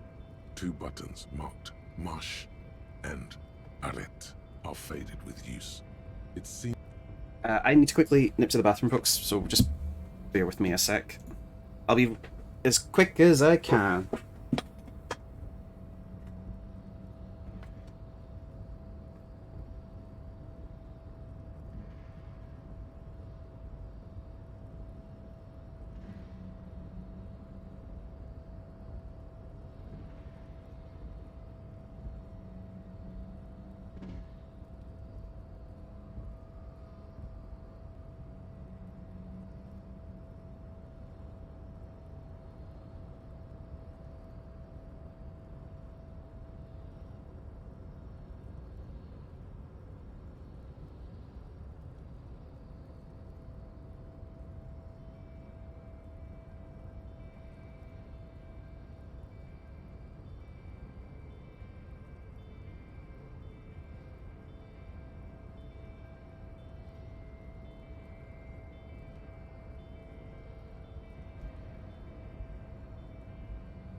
Okay. We're back. Oh. Leave. Let's not mess with those just yet.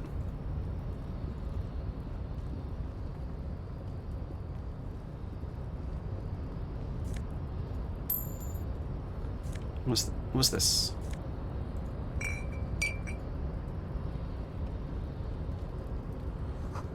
You see faded industrial lettering on the platform Kivalsund.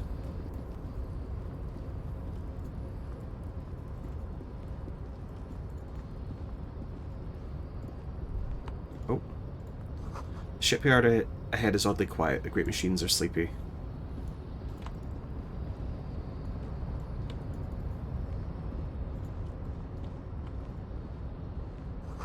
Pile of cargo belts used for heavy lifting. One says vermilion.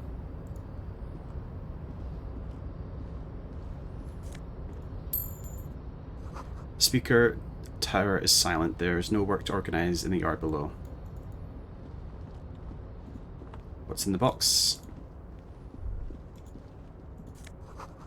The musk of oil and rust comes from the chasm brought in front of. You smells like something. Gloves.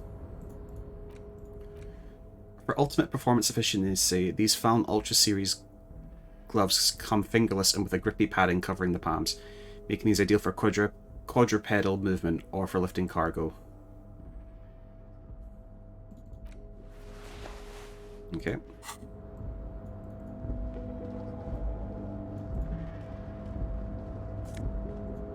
Right.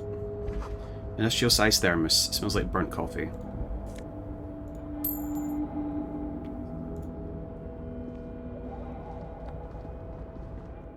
Nope. No, go back.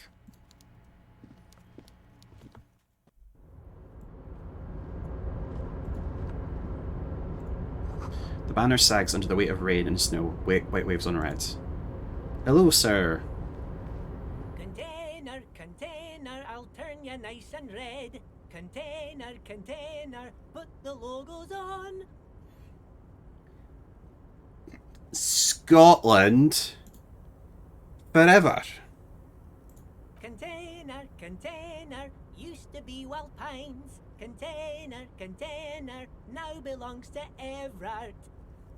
The tiny man is so engaged in his work he doesn't even notice you.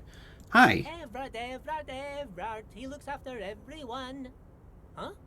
Well, hey there. How can I help you, mister? I see you are not a union man, mister. Did you get lost? You're not one of them scabs, are you? A shadow passes over his kind face. No, of course not. I don't personally mind. Folks is just folks, you know, and folks gotta eat. He doesn't seem to be waiting for you to answer. Just some of the other guys don't look too kindly on the scabbing kind, if you know what I mean, mister. I don't, actually. Where's everyone? Do you work here? What's the container over there?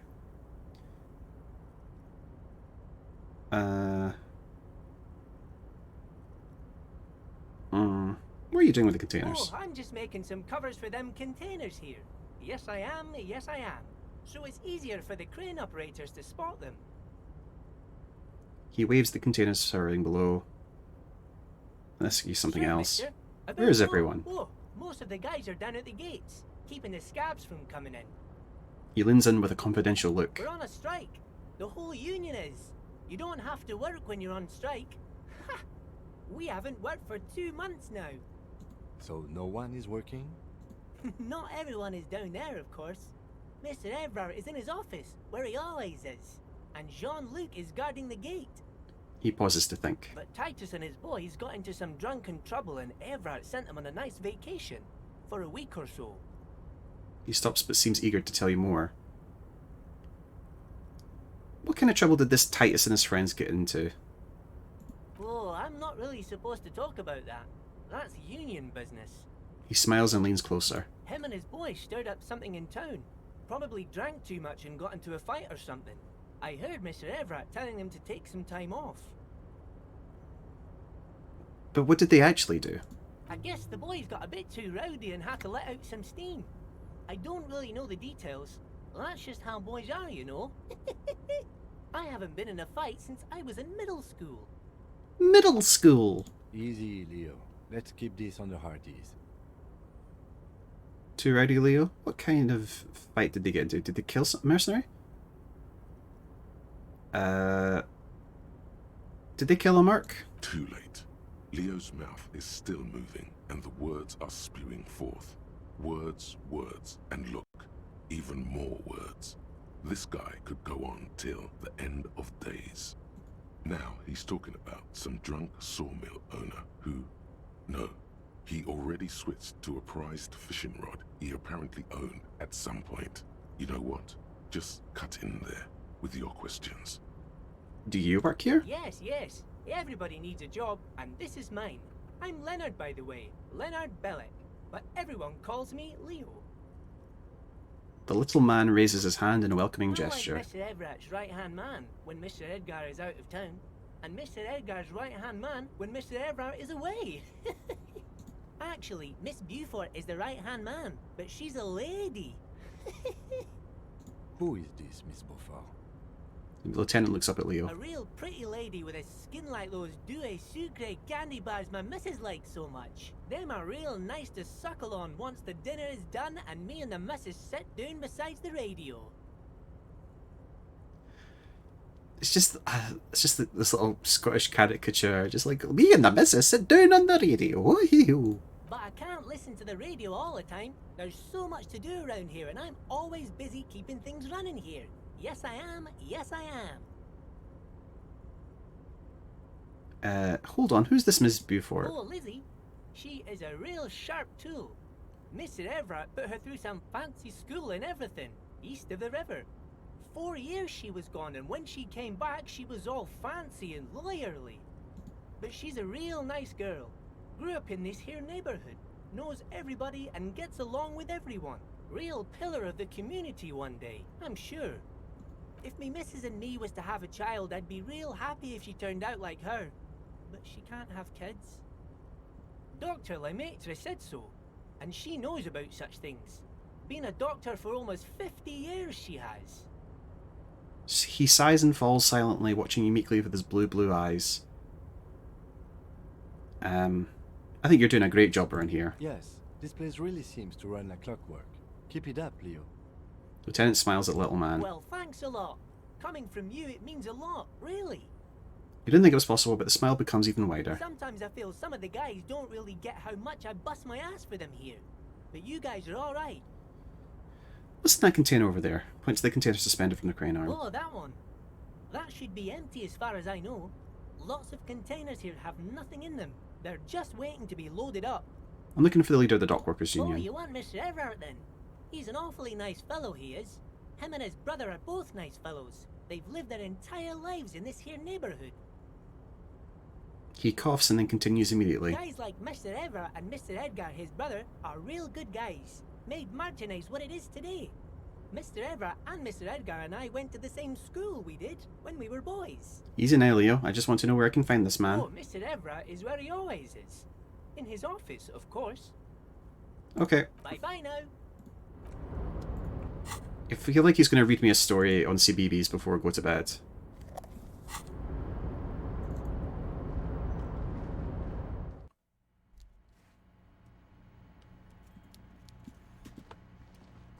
The coffee in the giant thermoses is still lukewarm. A stair made of pallets leading up. Oh, that's a big lad. A taxidermy fish that tells time.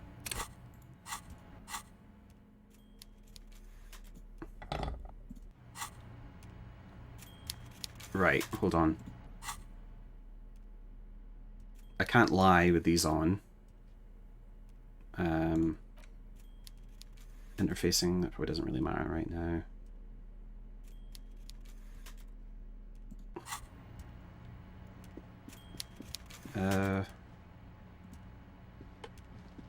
Before you is a walrus of a man. That is seated behind a large desk. He looks up from his work, not the least bit surprised to see you. That is some face. With great effort, he straightens himself up in his chair, yet says nothing. He simply stares at you. With a mixture of expectation and impatience, well bottled. Are you in charge of the dock workers? Welcome, Mr. Dubois, Mr. Kitsuragi. It's good of you two to stop by. Please, have a seat. He gestures to a tiny chair to oppose his giant desk. That's not... He sounds an awful lot like the bartender. I'm Everard Clare, head of the Debarders Union here in Martinez. The man relaxes into his chair and continues. I'd offer you my hand, but unfortunately my health prevents me from getting up. You understand? I don't. He looks extremely comfortable. The tiny folding chair, on the other hand, looks like a torture device. You go ahead, detective. The lieutenant nods at you and then the chair. Whatever he has in store for you, it can't be good, he thinks. I'll do my best. Forget about that. What's with this Dubois stuff?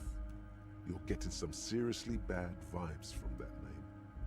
You know what? I'll take a seat. Excellent, Mr. Dubois. I can see that you're a reasonable man, and reasonable men can be of great use to one another. He gives you a sly wink. Try to wink back. Damn, this chair's uncomfortable. Let's wink back. So tell me, how can the head of the Debarders Union help a representative of the Revachol Citizens Militia today? The chair you're sitting on has got to be the most uncomfortable chair in the world. It's violating your backside. Oh, by the way, I heard you got a rather rude reception from a certain Lawrence Gart. Some people have no manners, it pains me to say. This should take care of that nonsense.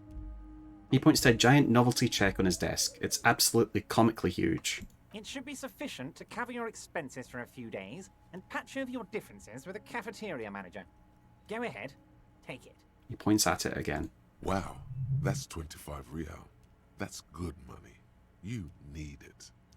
Wait, you know Gart? Thank you, Everart. Take the comically large check, but don't say anything. Keep it, I'm good. You can take that comically large check and shove up your arse. Yes, I know Lawrence. He's a real character. No union man in him. A real piece of work, that boy is. Thank you, Everard. Don't mention it. But also, don't forget it. I'm just kidding, of course. Of course. Now, I'd like to set your mind at ease about one other matter. Your lost gun. Let me assure you, Union people are on it as we speak. I've got my best hounds looking for that lost gun. I didn't even know I had a lost gun. His slug-like lips move, but all you hear is an echo. Lost gun, lost gun, lost gun. The world is swallowed by a black hole of fear. Only 2 words escape its gravitational pull. Lost and gun. Oh God, why didn't you think of this before? Cops have guns. Where's yours? This doesn't worry me at all. Who cares if I've lost my gun and the love of my life? Fuck love. This is your gun. This is serious. Are you all right, Harry? You seem anxious. Don't be. Everything's going to be all right. It's not like you left it loaded. You didn't lose a loaded gun. Local children aren't out there playing with it right now, pointing it into their own mouths. It's in a safe place. I just know it. I have a feeling everything's going to be all right. It was loaded. There were 2 bullets in it. You always keep at least 2 barrels loaded. Don't panic. Kim, Officer, we will deal with this later. We don't need Mr. Clare's help with this. I wouldn't be so sure about that. He says as though to himself, I don't really have an option. Well, oh, because I took the novelty check, the gun was a surprise, the chair's killing you. Oh, oh dear. God, you're sweating. Your knee is jerking. You're about to cry, aren't you? You're about to cry because you lost your gun and those children are gonna shoot themselves with it. No, I'm not about to cry. Just try to stay cool. Mr. Dubois, you don't look so good. What is this, Mr. Dubois? He keeps repeating. What is he trying to pull here? You need to cool the fuck down. Chill. Well, there goes all my morale pills. Mr. Dubois! Mr. Dubois! Harry! The large man snaps his fingers, but to no effect. You're in some stupor. Keep sliding down the chair like a jello shot. There are no Harrys. Let your mind go to your safe place. Mr.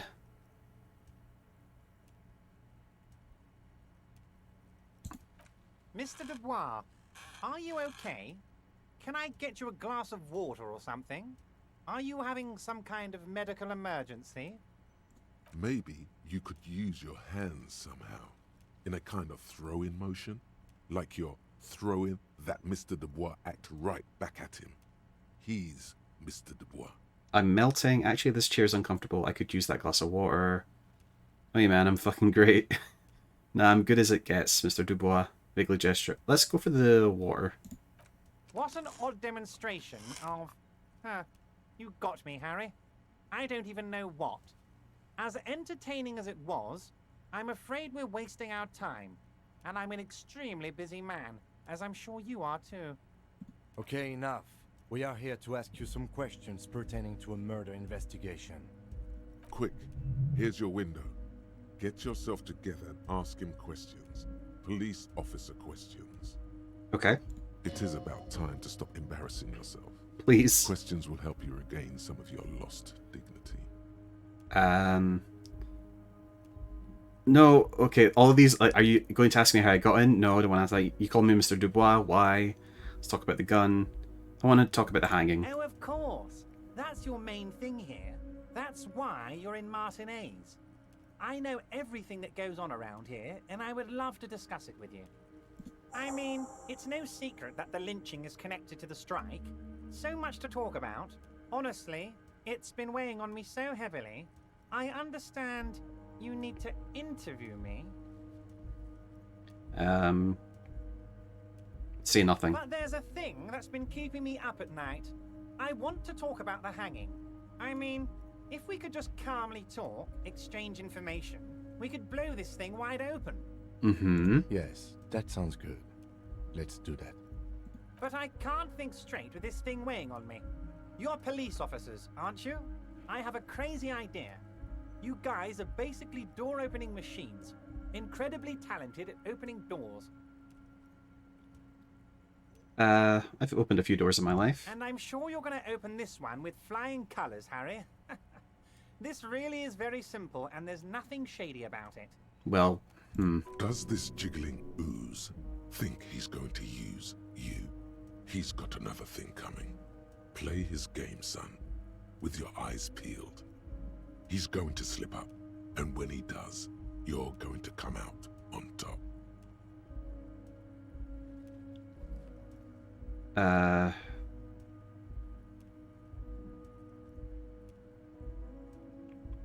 Whose door is it? Oh, no one's. It's just a weasel. A weasel lives there. Nothing for you to worry about. Harry, I'm a very busy man, and more importantly, I don't have that extraordinary physique you do. You look like you could run around all day. You want to send someone a message that the police are working for you. I repeat, I'm a very, very busy man, Mr. Kitsuragi, and therefore I must occasionally enlist outside help. So what will it be, Harry? What do you mean by weasel? A loud blabbering weasel. When weasels feel no one is watching, they start acting foolishly. He removes his glasses and rubs his nose. Just go there, unlock the door, and leave it open. It's been such a burden on me, Harry. I just want this to be over so I can discuss business with you. I bet you don't even know anything about the Harry, hanging. my dear friend, I am what people call a local bigwig. I know everything that goes on in Martinez. Fine, I'll look into it. We need to talk about that murder. Fantastic, my friend. Just let me know when it's done and we can take our friendship to the next level. You can get the key from Manana. He's down by the gates. Manana's like a free agent in the Union. Special operations. Hardened socialist. A real free thinker too. He'll tell you precisely where the door is. One last thing, Harry. He smells obviously satisfied with how well he planned it all out. Just open the door. You don't need to go in or anything. I just want that weasel to come home and see the unlocked door. I'm gonna leave now. Wait. You need this to get in and out through the gate.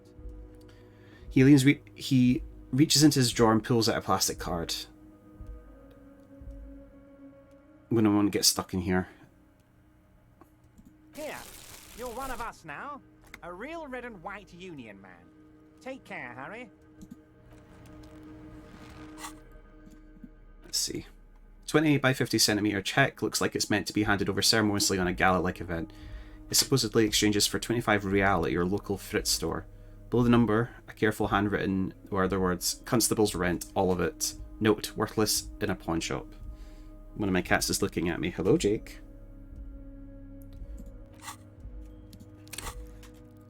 So not really sure how this works. It's been a while. Take the blows, don't let the world kill you. Can I just pick them as I please? Or do I level these up?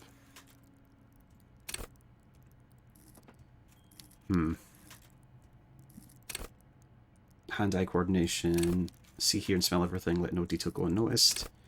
Quickest to react, an untouchable man. Sneak under the nose, stun with immense panache. Master machines, pick locks and pockets.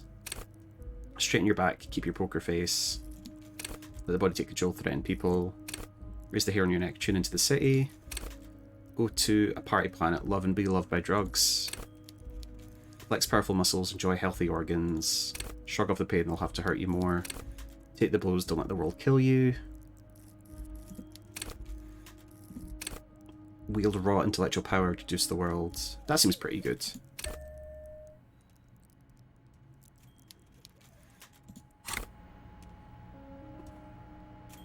Are you mad at me, Kim? Yes? He's mad at me.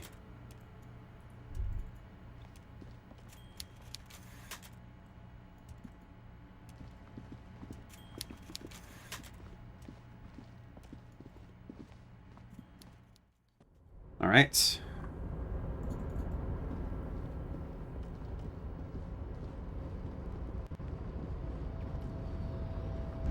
Work our way around.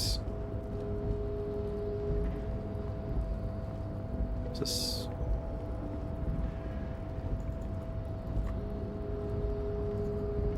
Shall we press?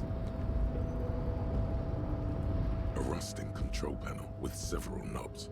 2 buttons marked Marsh and Arret. In everyone's It voice. seems to control the large crane above. A container is attached to its hook block. Marsh. With a loud grind, the crane shifts overhead, moving a massive metal container through the air. Okay.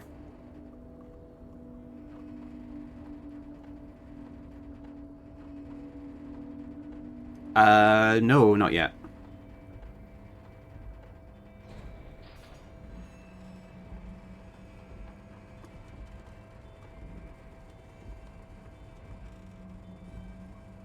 I feel like I've done something. And with a surprisingly quiet thunk, the harbor sleeps as the strike rages in the distance. The crane can rest again, now that its purpose has been fulfilled. So did I. And I'm giving it... Yeah, I played about 10 hours when I first got it, and now I've started a new save. It's good. Its purpose, what do you mean? Moving this container, of course. For this purpose... I can't see how that was worth the records, except for seeing the crane in action, which I admit was satisfying. It is a lot of reading. Like the... Not this one, whatever this little section here is... Once I unlock one of those, and it's like all unvoiced. Okay. Maybe... Oh, I think I actually get through here.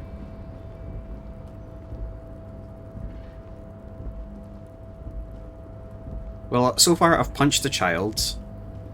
And that's all really I've accomplished. I'll be honest.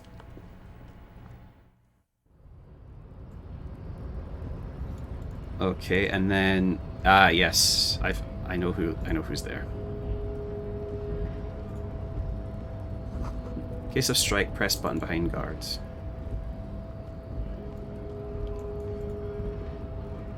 Scab?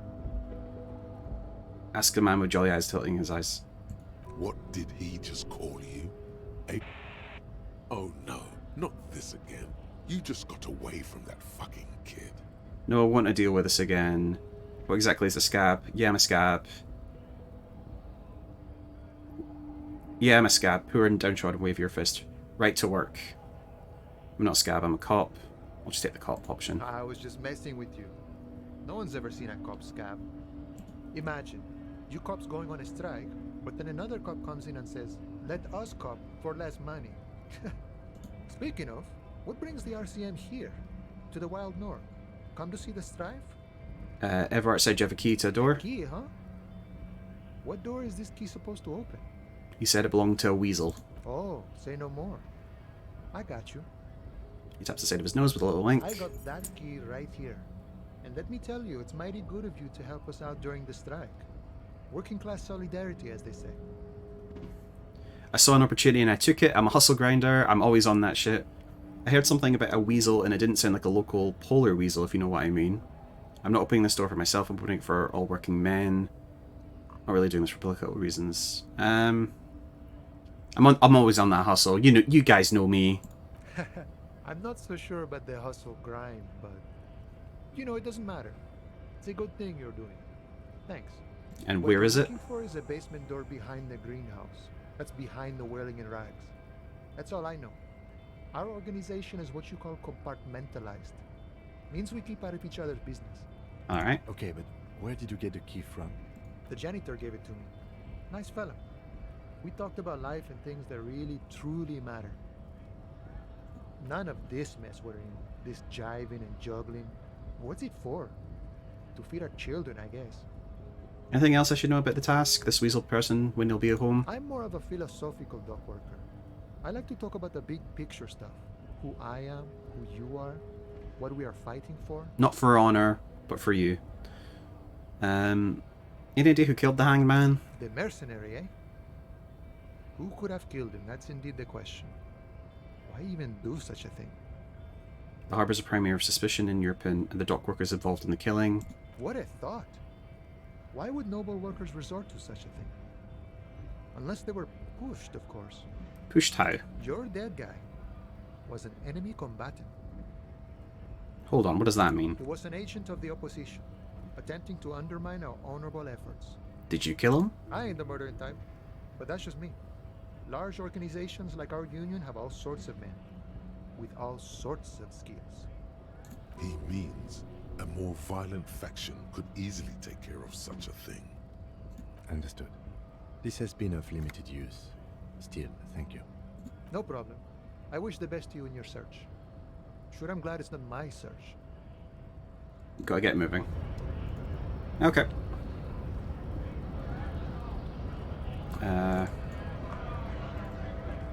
I need to buy some of that morale boosting stuff. A small cabinet on the wall is filled with various medicine bottles, nasal sprays, and blister packs. They all... Okay, here. I hope Saint Baptiste makes you feel better or something. Okay, here. I hope Saint Baptiste makes you feel... There we go.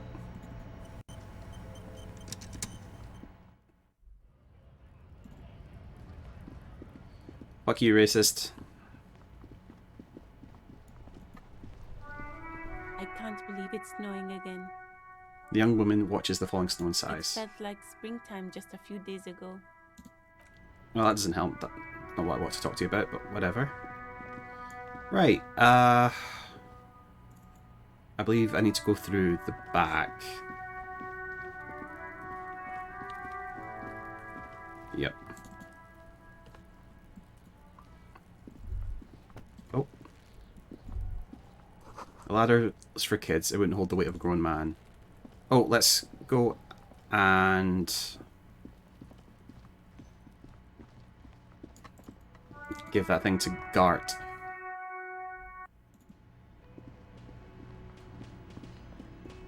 Yo! Real mature, man. What exactly were you trying to accomplish? You do understand you still owe me money, right? Damn, your feet thought we got away. Hold on, what is this money? Don't I get something for effort? I'm sorry, I know it was irresponsible of me to run. You have to understand I was desperate. You know what? The stupid drinks you've had are on the house. You know why? Because I know you can't pay for them. Not because you ran away. Well, that helps. Now, I still have to charge you for 3 nights and the broken window. That's 100 square. So we're cool? Not entirely cool. You still owe me 100 real. If you don't have it by tonight, I can't let you back up there. He points Now, upstairs. what the hell did you want? I assume you wanted something to come back here. Mine? No, it belongs to the Whirling in Rags. Thank you for clearing that up. Why do you keep the container locked? Why? To keep the hobos and drunks out. That's why. And the neighbors too. They put their trash there and they don't pay for the garbage company. I thought as much. And are you the only party with access to the trash container? Well, yes. Us and the garbage disposal company. It seems a little callous, doesn't it? Something stirs in you. I wonder what this feeling Prod at is. him and find out. Doesn't it seem callous to you guarding even your leftovers from the poor? Are we getting into communism? Is that what's happening? Is this how it begins? Callous? What are you? Kras Mazov? Almost all establishments in Revachol keep their trash locked. The Whirling in Rags is not special in that regard. We need those What keys. do you need them for? It concerns the case. Please cooperate. Just bring them back once you're done, please. I've seen something here at the Whirling Gart. I think I need to talk about. What thing? I saw a sign that said the mess hall is reserved for the Union. Gart, I saw a sign that said I couldn't go into the kitchen. Why can't I go into the kitchen? What are you, a cook now? That's none of your business. But there might be something pertinent to the investigation in the kitchen. He wasn't pan-fried. He was lynched. What could the kitchen possibly have to do with... He changes his mind. Okay, the kitchen is closed until 1 p.m. because the cook is working. You can snoop around after that, if you must. I saw a sign that said the mess hall's reserved for the Union. Yes, not the whole damn Union, thank God. Just the nastiest and loudest faction. He tosses his head in disdain. They come here in the evenings. Dumb, unruly types. Think they're big shit. But they're good customers. They place big orders and always pay on time. I don't know what you're talking We about. should find out who this Lord faction is, occupying the booth. Loudness means talkative, and we need info. How do we find them? We don't. We have to wait. They'll show up sooner or later. Men get hungry, even striking men. If not today, then they'll be here tomorrow. What? By the way, you should come back to this thing-based questionnaire if you see anything interesting in the whirling later. So about the money I owe. Yes, have you got it? Can I pay you with this check? Show him the giant check. You must be joking, right? You come here, trash everything, and now you try to pay with a novelty check? The cafeteria manager stares at you baffled. This isn't a game show. I'm not going to accept it. You owe me cold, hard money. I want to see that money in the palm of my hand. Every single cent. Damn you, Fat Everard. Your novelty check is useless. You can cash it in at the local frit near the harbor gates, though it might not be enough to cover it. Let's talk about something Like else. What? I was rarely enjoying talking about the money you owe me. By the way, I'm going to sing karaoke here. Absolutely out of the question. Absolutely in the question. First we find a sad banger. Then we sing this place to shit. Gar, I saw another thing in the whirling. Great. Yes? Goodbye. By the way, where is home? The address is coming up blank, and this place sure isn't it. I have no idea. But you've been at this hostel cafeteria for only 3 nights. I don't know. Where were you before? You had to be somewhere. South, maybe. You don't really know, do you? I only have a... I don't know. Does this mean I'm homeless? South, maybe. Doesn't sound like somewhere you can stay if you run out of money. I live in a dumpster. I don't care. Fuck everything. Hobo cop. Can I trace the way back somehow to the exact street, the exact number? Entertain the thought when you get the time. Maybe being a hobo and a cop has its advantages. Go on. Temporary research bonus. -1 composure, ungainly and rambling. Research time 420. Problem. A cop and a hobo cop. Upsides can be disheveled, doesn't have to wash, carries himself with lurched gusto. Hobo cop doesn't need anyone or anything. No one can kick you out because you don't have a home. Never pay rent again. Never again. Here. You're drunk. Why did you even come home here, Harry? Go home. You're embarrassing yourself. Downsides. Are there any? I mean, seriously, give me one. Alright, I'm learning how to be a hobo cop.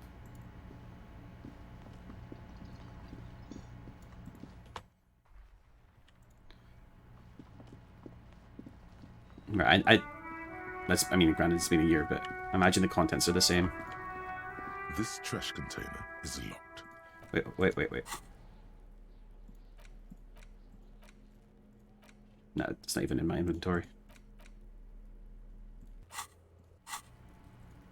This trash container is with a well-oiled crack. The lock pops open.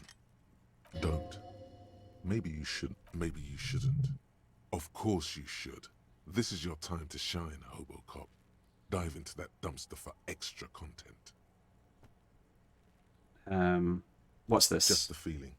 A warning from some part of you. Open the The lids. smell of rotten food rises to greet you. You see soggy cartons, dirty rags, and organic waste. We're just in time. This hasn't been emptied for over a week. Dig in Hobocop style for extra content. You're... Wow. An Armistice caliber 50 knock cannon. Half wrapped in paper tissues. So shiny. Where? I can't see it. Never mind. Look at that fat string of archipelagon pearls snaking amidst the banana peels. And is that Cordon Electric's preamp with Electra F2 tubes? It is. That catches quite a price. We're talking 12,000. Easy. Unless you're into hi-fi yourself. I am into hi-fi. That's too bad, because none of those things are actually in there. There's just food waste and crisp wrappings. A cruel jest. There must be something. I knew it. All you see is a broken mug with a racist depiction of the Yellow Man frolicking in saffron. Only in its social sensibility. The lieutenant briefly glances at the mug, then returns his slate to the trash. Well, I've made a friend. Look under the boxes of carton. You see milk and egg rest with one broken egg in it. Some pasta wrapper. Picking up the soggy packages somehow feels familiar. You've done this before. The movements are recorded in your elbows. The methodology in your fingers. You're used to this. Used to what? Dumpster diving? No. Searching for evidence in the trash. Good practice for dumpster diving. Dive further. A box falls into pieces in your hands. Batiste Soleil cereal. There are plastic pasta packages below. And turbo noodles. Nothing of note, however. Pick at the rags. Among the threadbare kitchen towels, something catches your eye. A pair of denim trousers. Yup.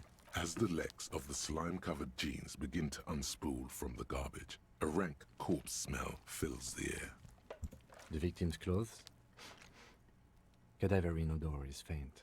If these belong to the deceased, they were removed when he was still in the early stages of decay. But what about those boots? Drop them in here, officer. Lieutenant produces a black plastic bag and marked evidence from his pockets. Guitar marked blue jeans. Pockets empty or emptied. He wore them with a belt, too. A white belt. The loops appear stretched, but... He looks into the container. That is missing. That's it. Do you see anything else in there? I have another bag here. Something slimy catches your eye. Reach for it. A drab, long-sleeved shirt, olive-colored, appears from the food waste, dripping with pus. Ugh, bag it. This is a military-type overgarment. No label or serial number. This is the kind of rib-knit shirt that's worn over light armor to conceal it in an urban scenario. Anything more? The rest of the rags are just kitchen variety waste. Just garbage. That's all, I think. All right. We should go to Gart again and ask if he knows who put the clothes in the trash. It could be as simple as someone from the hostel cleaning the yard. Or that one. I'd advise against confronting that force. Yeah, I think we need to ask the kids who put them there. You think someone from the whirling gig might have been involved, maybe? Not really. All we know is the victim's clothes are in the trash. The lid was locked, and his establishment had the key. It's just a small loose thread. We need to ask the kids. The fuck's he on about? Kids? You hear that, Kuno? He thinks you're an infant or something. I'll punch him again, I don't give a fuck. See? The lieutenant nods, then looks back into the trash container. Well, in for a penny. Search the food It's waste. just organic waste, cold and slimy on your hands. Apple and potato peels, mostly. Unidentified sludge, and the occasional chicken bone thrown in for good measure. Can I put the racist mug back? What's this? What? A blue piece of plastic sticks out from the apple peels. It's shiny. Looks like the corner of something. Pick it out. Something larger. A clipboard.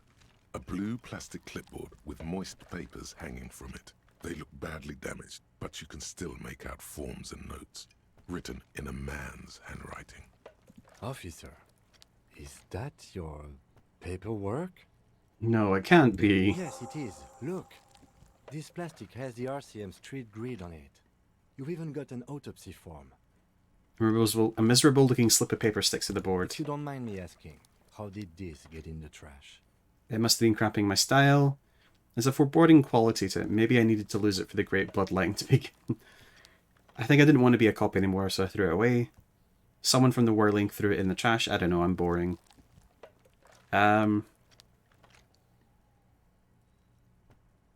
Boring.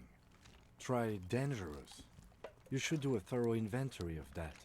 Be sure some has not fallen into the hands of the RCM's enemies, organized crime or worse. Official notes sometimes contain informants' names, even undercover operatives. I don't know, man. Sounds like an order. I don't take those. Say nothing. It will also not hurt to start taking notes on the case. Anyway, where were we? The lieutenant peers into the trash container where soggy cartons and rags stink Some unbangably. items, such as the ledger you found, are interactable.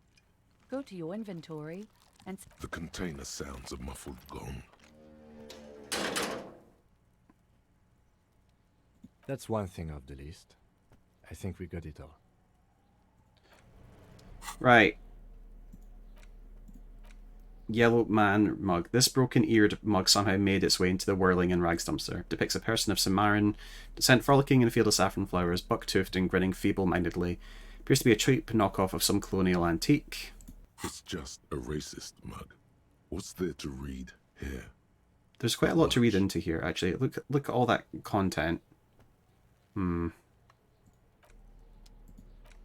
This is the ledger you found in the trash. It's full of notes written in a man's dense cursive. Have a closer look. Maybe it can be salvaged to start keeping notes in the case. It's the ledger you found in the trash. A pitiful cabbage of white and yellow papers hanging from plastic board, barely held together by a metal clip.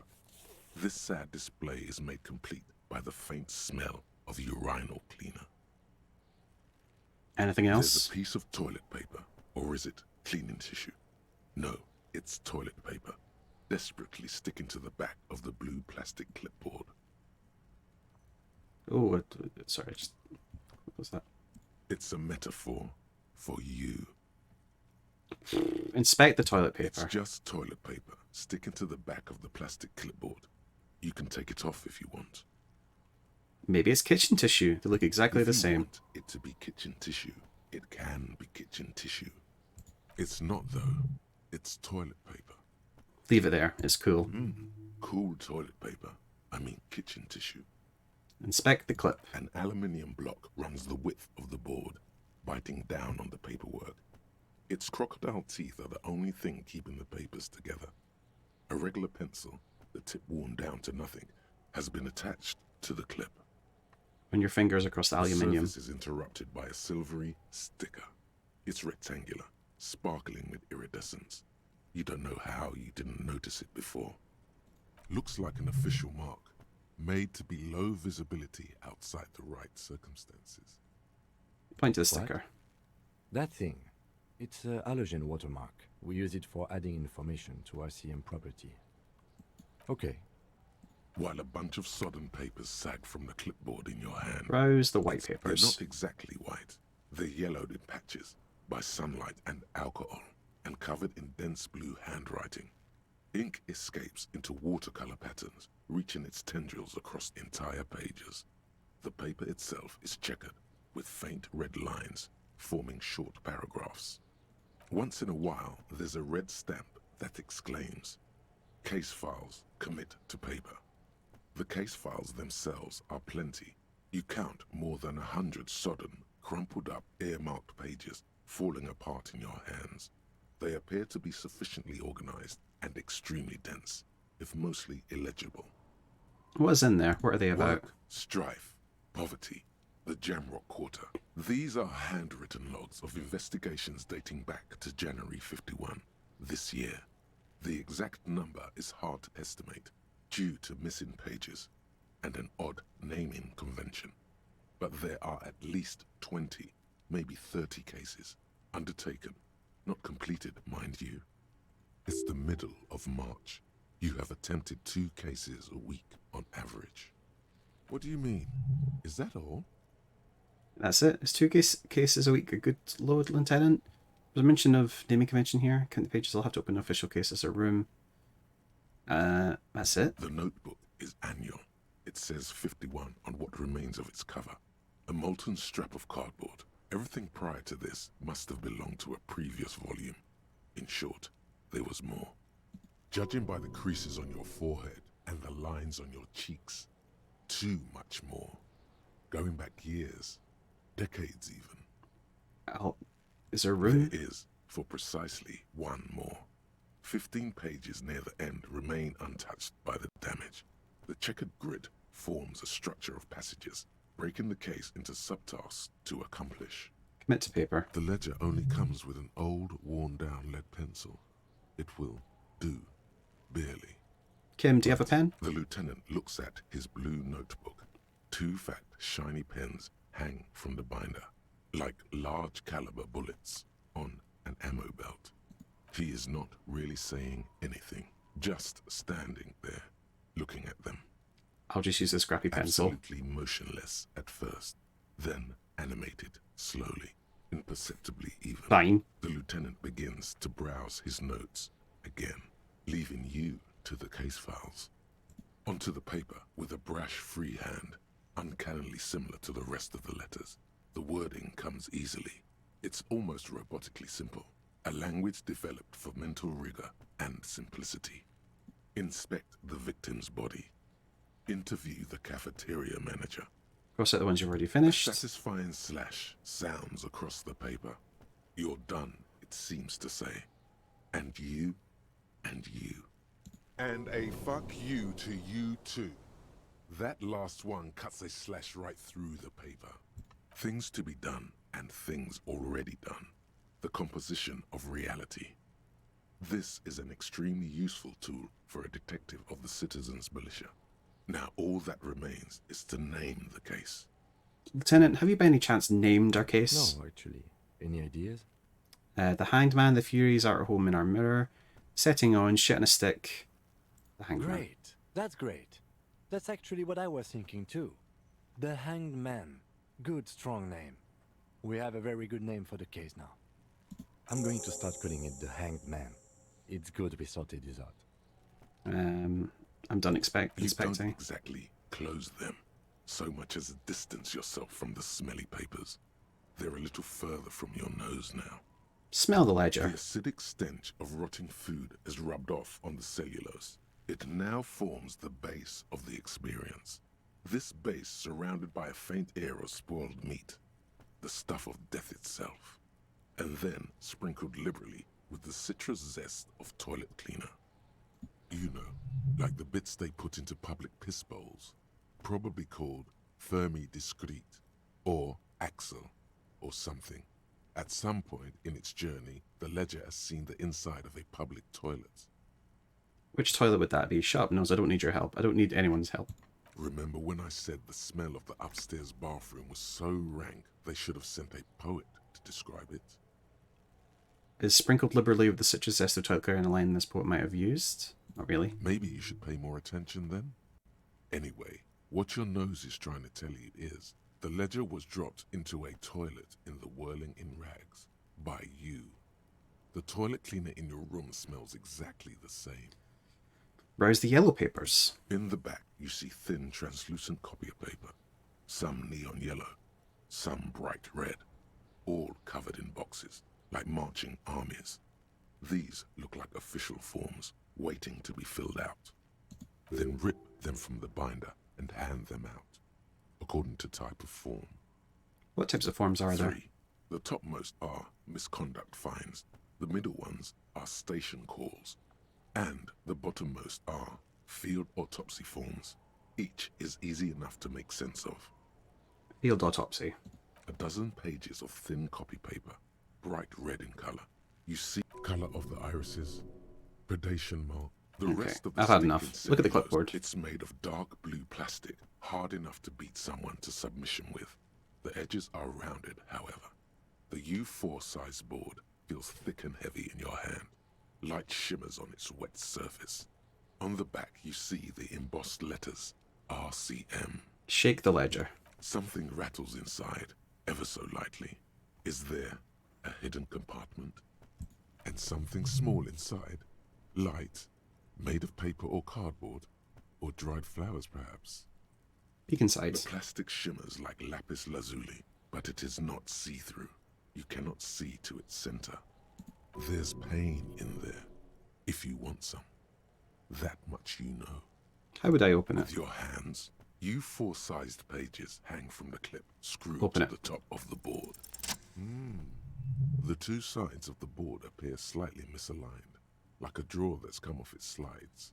If you bend the plastic on your knee, slowly, the slides snap back into place. It should be possible to just, without resistance or sound, the two panels move against each other. The compartment is now open. Tell me what's 2 inside. ticket stubs and a handmade postcard. Pick up the ticket stubs. 2 octopuses are smiling, reaching their tentacles toward each other in the colored pencil drawings. The tickets permit access to the zoo in Revachol East. The aquarium costs extra. These let you go there too. Well, let's get going. Wait, what? Why is it fucking kill yourself, you asshole? What did I do? Pick up the card. The words just crossed your mind somehow. Who are they for? Who do you think? You. Dang. Pick up the card. Thin wax paper has been glued to a piece of cardboard. Sounds like leaves rustling when you pick it up. You see violet flowers, floral patterns, patches of glue. Smell it. Smells of chewing gum. Apricot flavored. A touch of cinnamon. The end of summer. You think the label says tutti frutti. Open it. Familiar handwriting lines the inside of the card. Looped, round letters in a woman's hand. A young woman in her 20s. There is care, effort, and a smile, you think. Although that is not something you can read from someone's handwriting. When will I become 3D?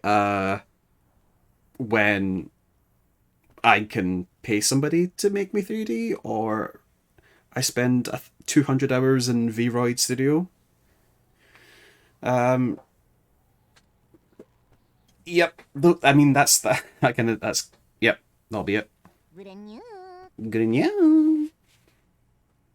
Oh, look, they're schmoving. I did a wee tweak of some of the items in Tits. So, like, for example, now, So yeah, I've set it up now that it only throws one of them, because the way the audio was getting stacked was starting to do my head in. The only one that doesn't do that at the moment is still the Graha one. And I actually need to go and download a bunch of those from BTTV and make them assets, so I can get them. So we can throw Evil Joel at me. Basically, I don't have that yet, but I will. In fact, I'll write that down because I'll forget. Evil Joel Tits. That makes no sense otherwise. Good in ya. Young woman in her 20s. There is care, effort, and a smile. You think, although it's not something you could read from someone's handwriting. It begins. You're already reading. I wanted to write you a letter so you can read it when you wake up. Why not? Maybe it will make you happy. Throw it away, please. But it will make me happy. A merciful wind blows in from the bay of Revachol, dusting the ground at your feet and raising newspapers far away. You feel the card slipping into it. Let go.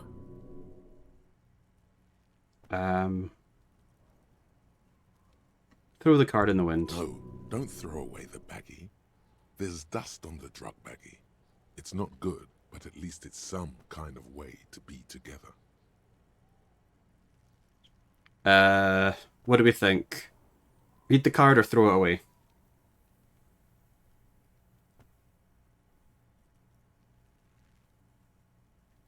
Dun dun dun dun dun dun dun dun dun dun dun dun.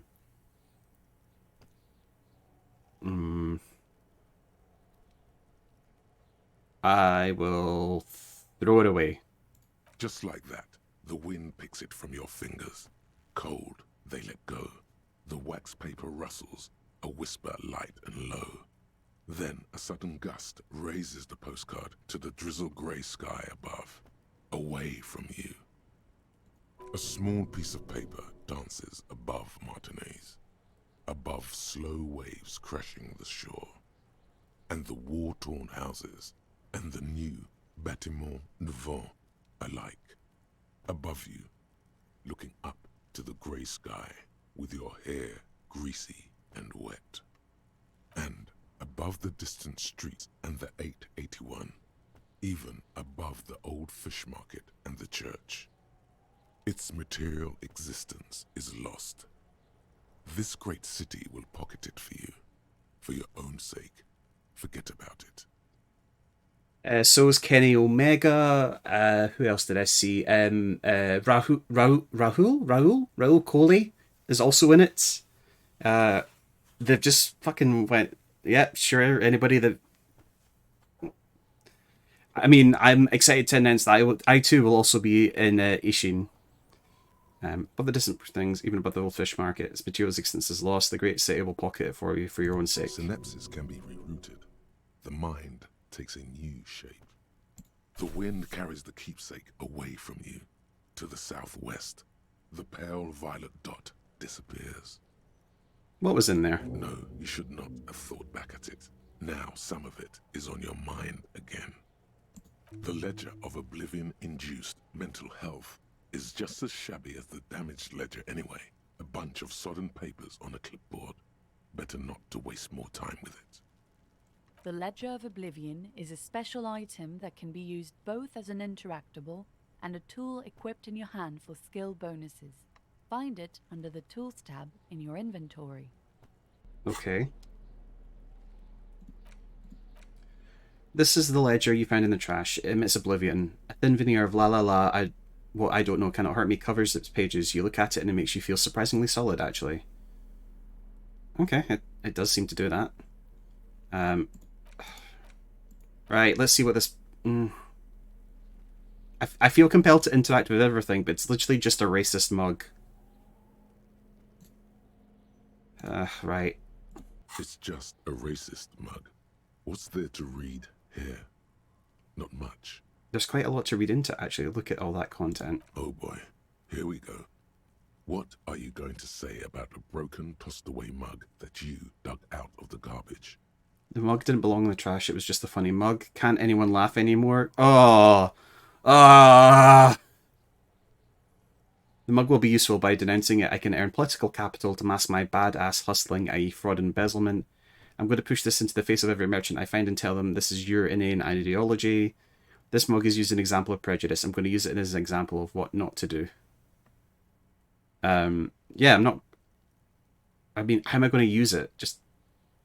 But it was in the trash. Why not just call it out when you see it?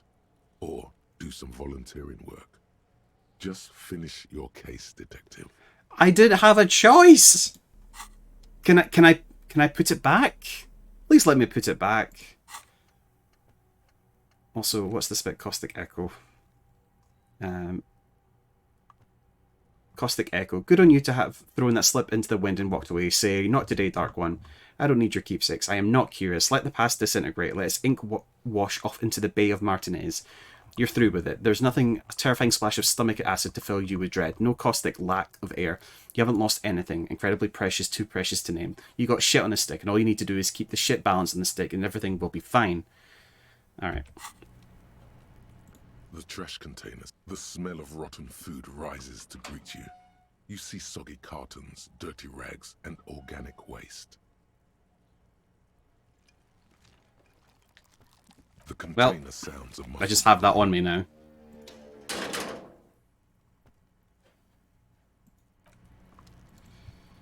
Right, I want to open that basement door before the end of the day, because I want to...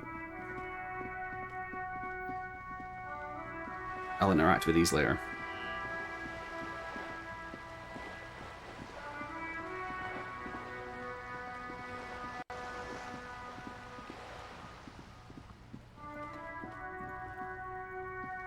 This is a wall on the side of an apartment building.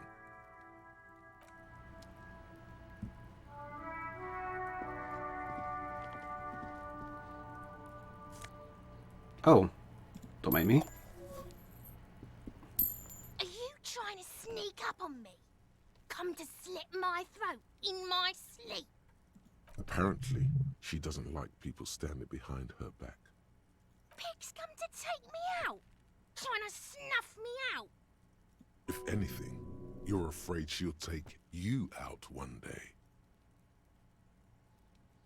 Are you sleeping right now? Get fucking clever with me, pig. You think you're so clever. Kuno's Kuno.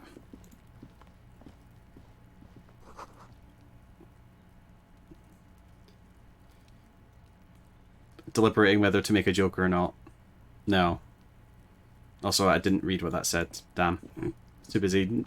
It's been a week and now they show up? Chairs and tables eaten by rot. Chair and rot.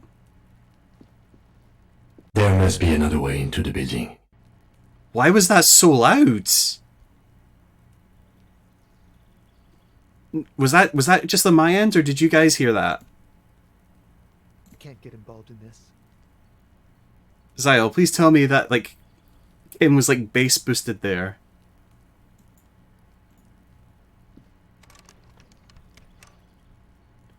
Okay.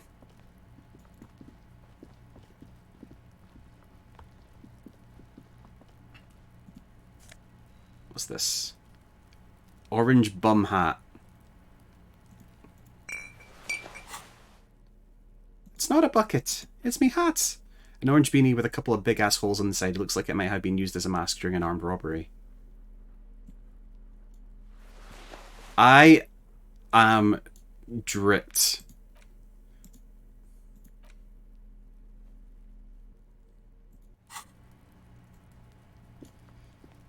Okay, so... No, that's... Was it base boosted? Right. Hold on. You have the key. The door is behind the greenhouse in the yard. Basement door. The door is behind the greenhouse in the yard. The door is behind the greenhouse. Oh, here. Duh. This must be it. The basement door is weather-worn. The copper nails holding the upholstery in place have turned green from sea air, and there's a knocker shaped like a lion's head. Good and yeah. The royal lion, Guillaume's kitten. This knocker will last a lifetime and then some. Carefully knock. You knock silently. The upholstery muffles the sound. No response comes from the apartment. I guess no one is in. Lieutenant, what is your opinion of the task we're undertaking? You try to be as silent as you can. It takes a bit of rattling of the handle to loosen the bolt. Finally, the door unlocks with a small clack. Thoughts race through your head. Good job. Let's go now. I'm sure there's nothing interesting in there. I disagree. As you hold the open door, you can feel the air moving. A little draft, a whistle. I disagree.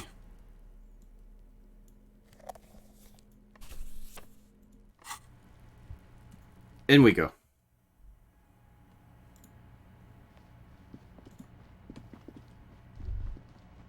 A row of mugs sits on the shelf. Each one depicts a human figure. A dark-skinned woman grinning amidst mysterious symbols. A broad-shouldered man shoveling potatoes, and others. A little ring. Though cheerful, the images on the ceramic make you vaguely uncomfortable. The lieutenant picks up one of the mugs, then puts it back down. With more racist mugs. I'm beginning to feel better about breaking into this man's apartment. Yes, your broken mug friend would feel very much at home here. The same humor, the same mocking lines. I would prefer just to destroy them all. There's the missing tin soldier. Whoever lives here might have used the Whirling's container to dump his trash. Lieutenant looks at the mugs next to each other. And now they've drawn the ire of the Union. The plot thickens, as they say. Okay. An interesting little clue. Let's see where this goes. Clues have a way of magically connecting to other clues down the road. Do you really think it's the same person who put the dead man's clothes in the trash? Who knows? I'm not expecting too much from this clothes in the trash lead either way. It might turn out to be some random local matter, but still, a nice coincidence. I appreciate that they let me move the flashlight during conversations. The smell of disinfectant in the room smells like chemicals. Whoever lives here admires fair-haired fantasy heroes with big muscles. Ooh. Nice shirt. Pressed in spotless gleaming white shirt, the kind that serious men wear, a serious intersolary offices, not yet piss-soaked or cum-stained. Excellent. Makes a change.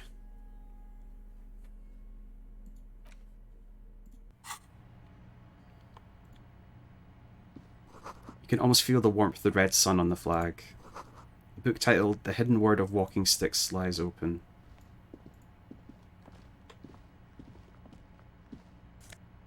Yoink.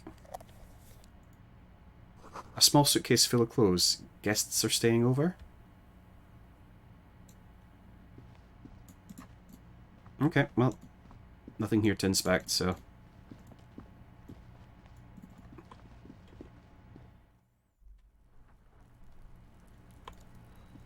And now we run back.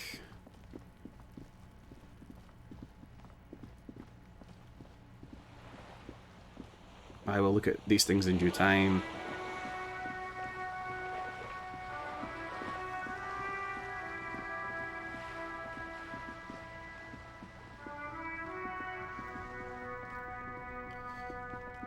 Gart, more like Bart. Am I right? You sure you don't want to tell me anything suspicious about this, I can't believe it's snowing. It felt like No, springtime. okay.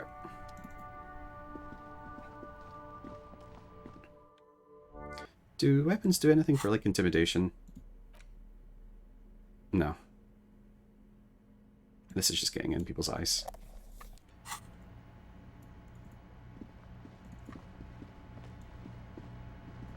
Let's look in here.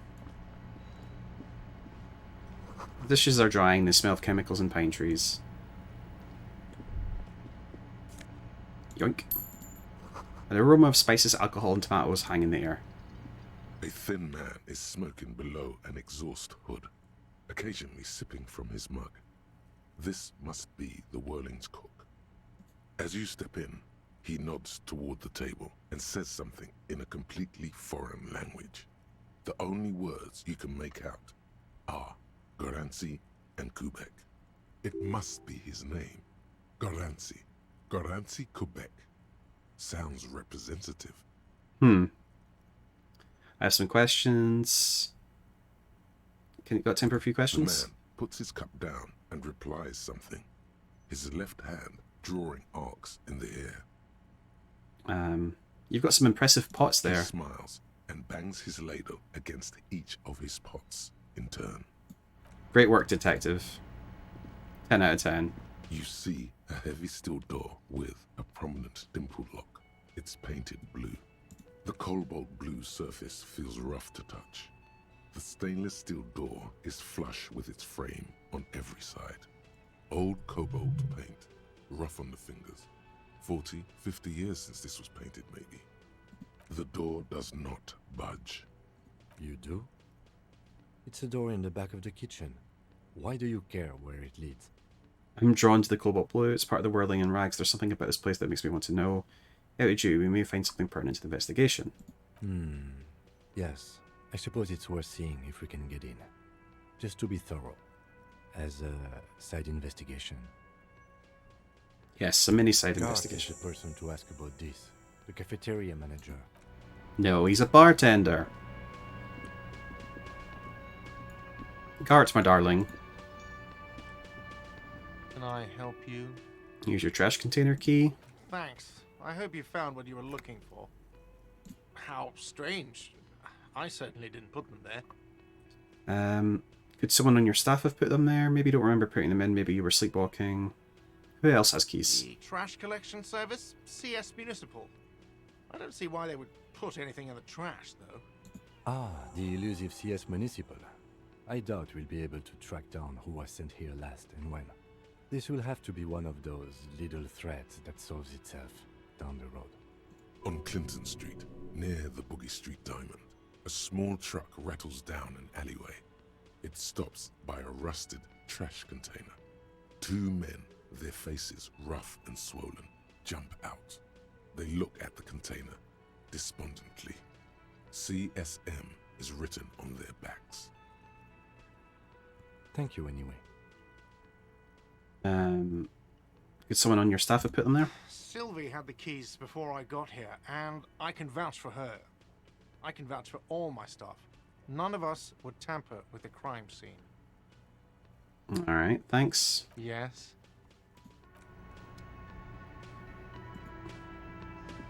Yes?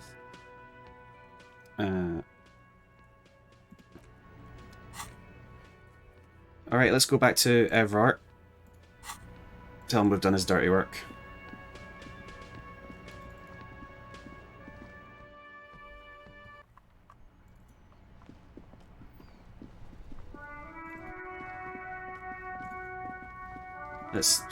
Let's get rid of our check.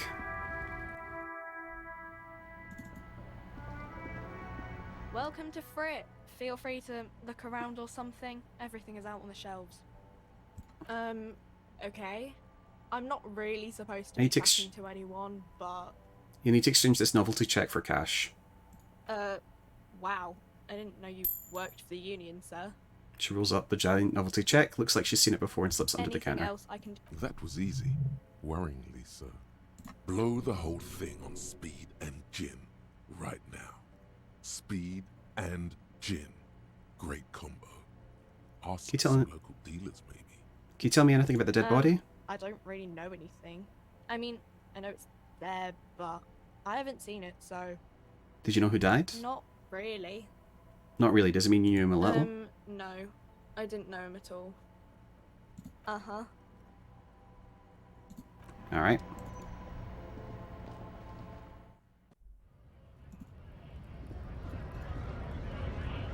Excuse me. Excuse me. Thank you.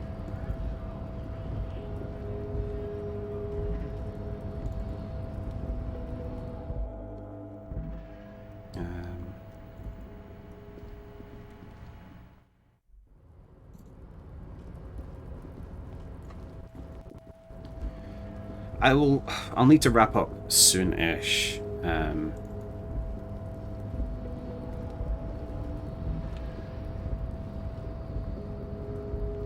Oh, I can interact with it. Before you stands a cargo container. Just one of many in the yard. Lieutenant, I think there's something special about this container. Because I don't. What? Why not? There are a million containers here. Why are you fixating on this one? Maybe there's contraband in there. There may very well be, but we are not here to look for that. We are not here to interact with containers. We are here to talk to the union, right? Open the door. You attempt to turn the handle, to no avail. The doors seem to be mechanically locked. To your left, the lieutenant considers your actions with some puzzlement. No reply. The knock produces a hollow ring of metal. Doesn't sound like there's anything inside the container. Persuade the door to open. No. I've tried that too many times in D&D for shit like that, and it never goes well. So wait, hold on. That's the way we came, right?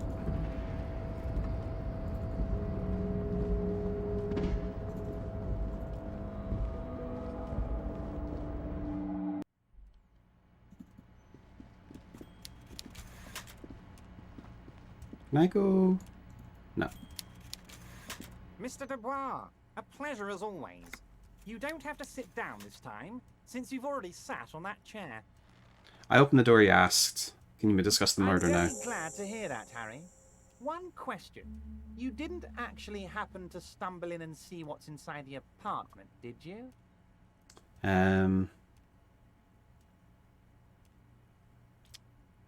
I may have gone inside and seen a collection of racist mugs.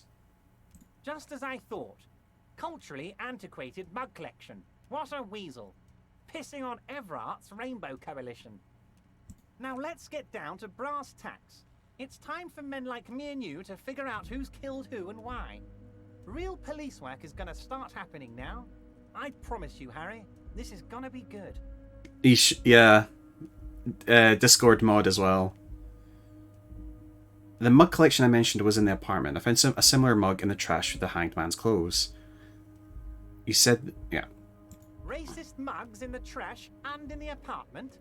You guys are just light years ahead of me.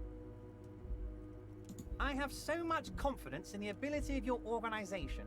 I'm relieved you're doing this and leaving me to do what I do best. Helping people. With the power of politics. What the fuck are you talking about? Yes, yes. Do you think this weasel is somehow connected to the murder? Oh, no. I don't cross paths like that. All I want is for you to succeed in your investigation. I would never complicate things for you. But this weasel might have cleaned up after the killers. Believe me, Harry, he's a nobody. Just your basement variety nobody. Can't imagine him being connected to a high-caliber case like this. But he does live nearby. Maybe it's a pedantic weasel. Fascists are known to be neat freaks. I feel like a real detective right now, Harry. Am I getting this right? He imitates bashing something with an imaginary baton. There's more work to please say nothing. Of course, Harry. Stoic silence. I like that. Very befitting a police officer. I'm not a real detective. You are. A lot of people on Reddit sure think they're detectives. He said the lynching and the strike are related. How? By now, I'm sure you've figured out who the dead man was working for. The bad guys. Wild Pines. Sent to scare us. Another violent measure of the top hats against us flatcaps. What do you mean? Harry, this strike is the culmination of many mistakes made by the Wild Pines group. They tried to shut the strike down by sending in armed mercenaries. You mean our victim? A security contractor? Can you imagine that? Workers standing in peaceful protest, united in the spirit of fellowship, and they send hired killers to mow us down with machine gun fire?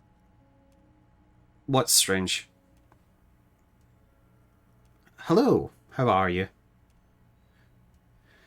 Workers standing in peaceful protest, united in the spirit of fellowship, and they send hired killers to mow us down with machine gun fire. Oh.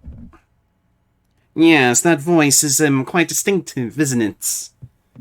He performs a motion as if spraying bullets from a machine gun.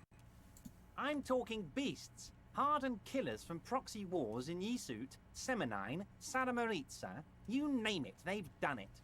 Raping, killing, burning villages, killing little children for the Senorita Pineapple Company, Harry. Would you like me to do that voice more often?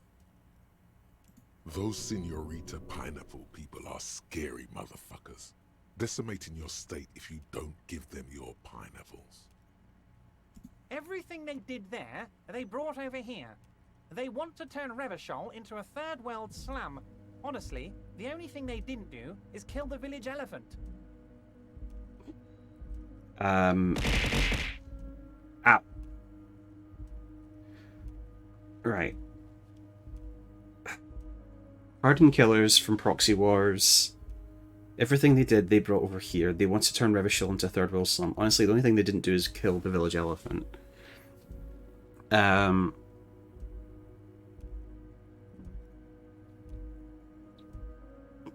Now, I haven't personally witnessed the brutalities out there. I have the luxury Ow. of staying in my container, you see. If I need to go somewhere, they just move my container. Yeah, I've set up some of the emotes to only hit me once, because the noise... I'm thinking of changing the Graha sound effect as well to something... I'm not sure what. Wait, they move the container? Yes, I'm an old man, Harry. My legs aren't what they used to be. They lift my office with that big crane. It's actually very fun. You should try it. It's very fun. But enough about me and my fun container. The killers the company hired, I think there were 3 of them, all hardened commando types. One of them got downright suicidal, getting drunk, violent, a little rapey. Even their own negotiator couldn't control him. That's your boy, the one who likes hanging out and trees. What makes you think the Wild Pines negotiator can't control them? Harry, what you need to realize is, we dock workers are not pushovers. We got grit, Harry. This whole neighborhood does. Push us hard enough and we push back. And when we do, we push to kill. Right. He's not giving me... He's not really giving me information in so much that he's just told me we may have killed them. Who's to say?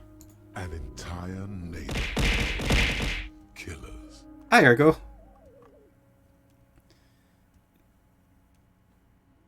I'm just gonna show off one of the new mods that I've one of the new emotes. Good on you. I'm sorry, I had a bit of an off day. I'm sorry to hear that. I'm streaming slightly longer because I'm good on you. I'm quite engaged with the story right now because I'm on a completely different path from when I played it a year ago. Good on you. We got grit, Harry. This whole neighborhood. No, I can't. Hold on, I need to get the voice right. This whole neighborhood does. Pushes hard enough and we push back. And when we do, he raises his finger. We push to kill. Yeah, that was actually not a bad impression.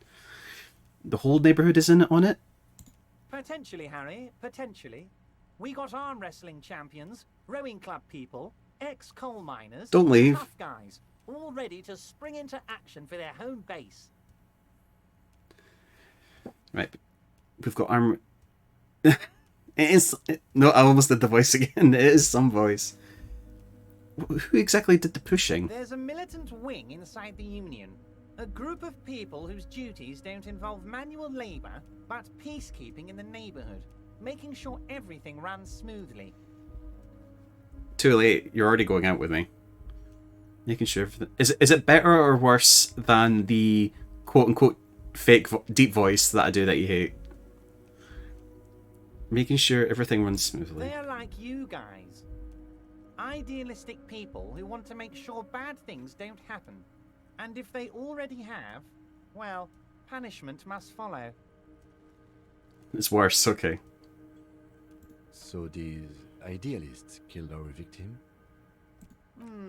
One day Titus Hardy, leader of this peacekeeping faction, comes up to me and says, "Boss, socialist democratic fervor drove us to take it upon ourselves to kill this beast that was burdening the land." I mean, it's not quite a confession, but it's pretty close. He probably worded it differently, but that was the idea. Sure sounded to me like they killed him. I gave them 2 weeks paid leave and told them to lay low to avoid retaliation. Aren't you worried we might arrest them for this? Oh, I'm not at all worried about that. These are not the kind of men who get arrested.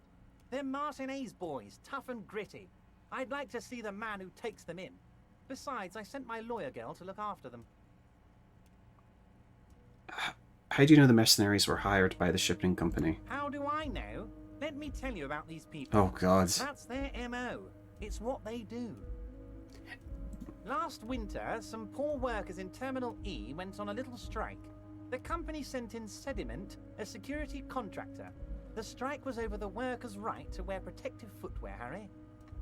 These guys turn up and start beating people. Tell you what, Harry, I wouldn't be surprised if we got the same mercenary company after a little rebranding. And I'm sure as hell not surprised to see an army of scabs under my gates. So you believe the scabs were organized by the security contractor? You said it.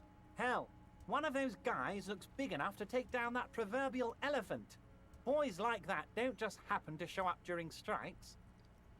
Okay, I'm remembering from my last playthrough, there is somebody in front of the gate who is suspicious and is protesting. So we might have to speak to him again. Well, we're going to have to speak to everybody, but you know what I mean. You mentioned lawyer girl. Oh, Liz is a bright one. I paid for that law degree myself, thinking it'll probably turn her all fancy. But hell, Harry, she came back a firebrand socialist. Sometimes she scares me with her zeal. Tell me about Titus Hardy and his crew. Oh, they are simply fine young men, all 7 of them. Exemplary union members, always working to advance their position in the local socialist democratic movement. Core members. Old Theo used to run them, but things really kicked into gear when Titus took the reins and named the group after himself. Gotta love his initiative. Interesting. Who's second in command? They're almost all of them great guys, born leaders. Whatever happened, I'm sure they only had the best interests of Martinez and Revachol in mind. Work with them. Hell, interview them. But don't fight them. They really are just like you. Men who like beer, women, and some order on the streets. Where can I find them? The union booth in the Whirling was empty. You know what, Harry? I got a feeling they're going to show up in full force tomorrow. Hmm. The lieutenant marks something in his notebook. In the future, I could use your backing. Can you ask the Hardy Boys to cooperate? But of course, it's the least I can do for my good friend Harry. I'll do it right after we've concluded this talk. When you meet this Titus, tell him about this. See what he has to say. Also, Harry, here's 5 real.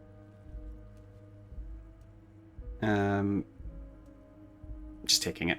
Screw it. The lieutenant watches you pocket the banknote. He looks a little puzzled. I'll take money. Good boy. A real team player. Now, do you have any more questions? Oh. Maybe I should not be taking money from him. Well, too late. Was it a good talk?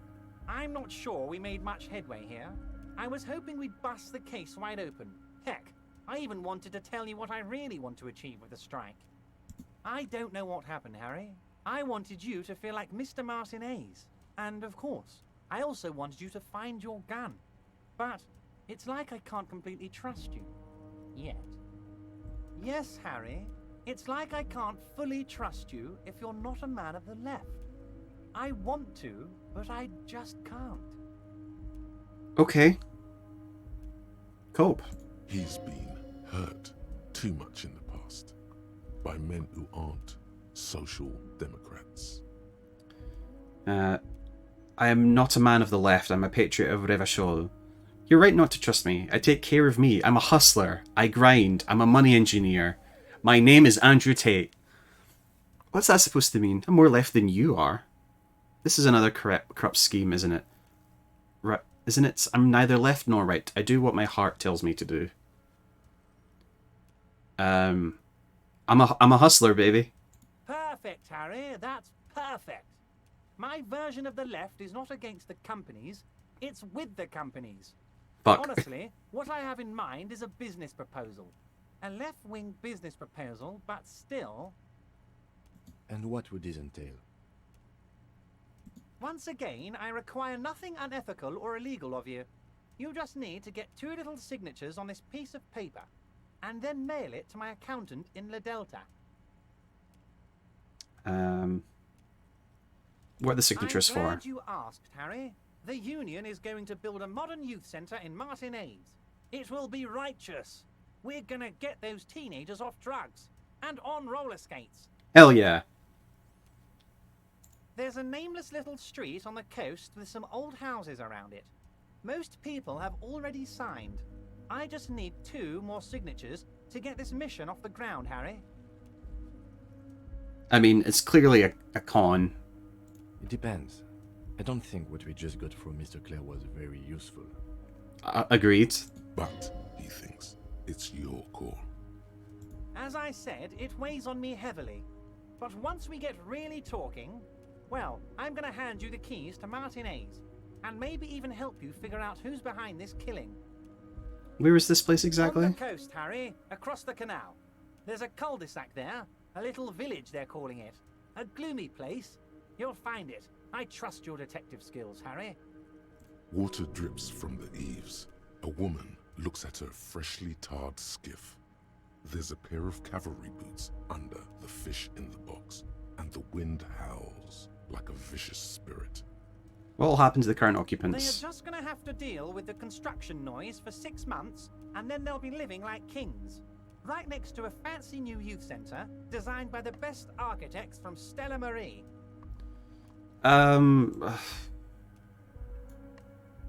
Sure. You bring joy to my heart, Harry. Such a pleasure to be working with you. Here.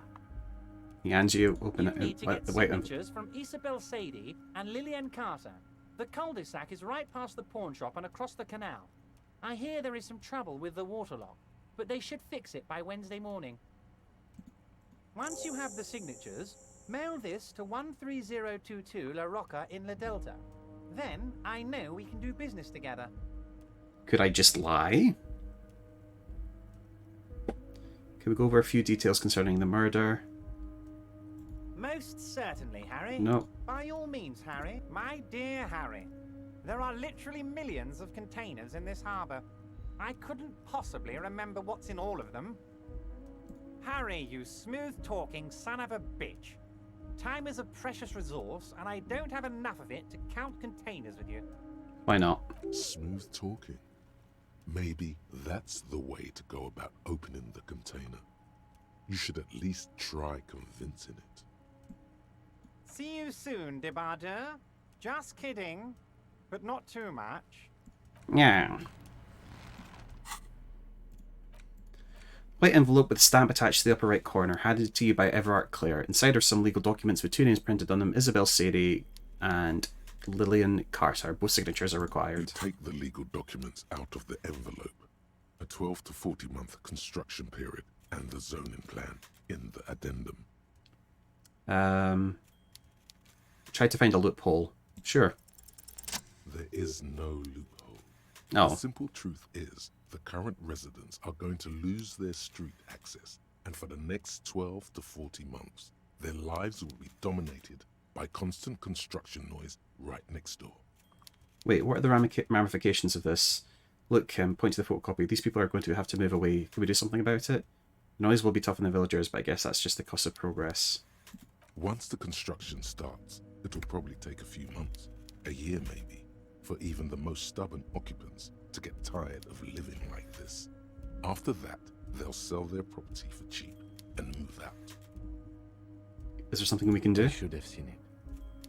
Lieutenant frowns as he reads over the document again. Everard probably has eyes on us, but we could. He's right in front of get us. The people to sign this instead of those listed, or you could forge their signatures yourself. By the time he finds out, we'll already be gone. However, we'll need access to the coast before we do anything. Everard won't believe you got villager signatures if you can't even get to the village. You can try a forgery as soon as we can cross the waterlock. Look at the zoning plan. The youth center cuts into the ocean like the bow of some great modern ship. Apparently, it's going to cover most, if not all, of the street and the square between the existing houses. It's 3 stories tall. All right.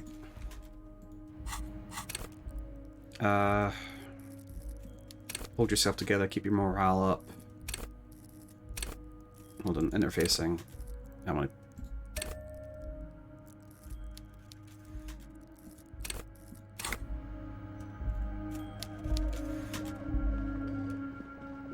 Okay, so I've dealt with that. Let's try and flirt with this shipping container. I wish I was joking.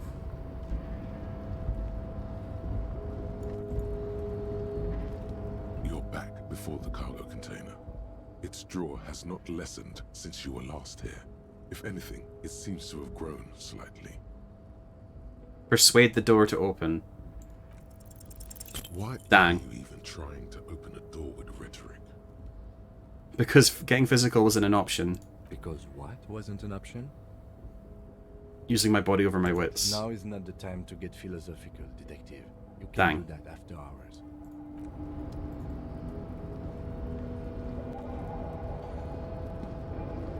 Let's... A rusting control. The crane does not return to its original position. Well, rip. I need to figure out how to get...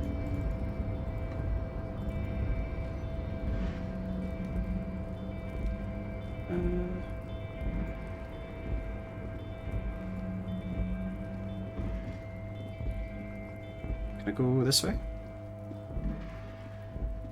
No. This is the nut.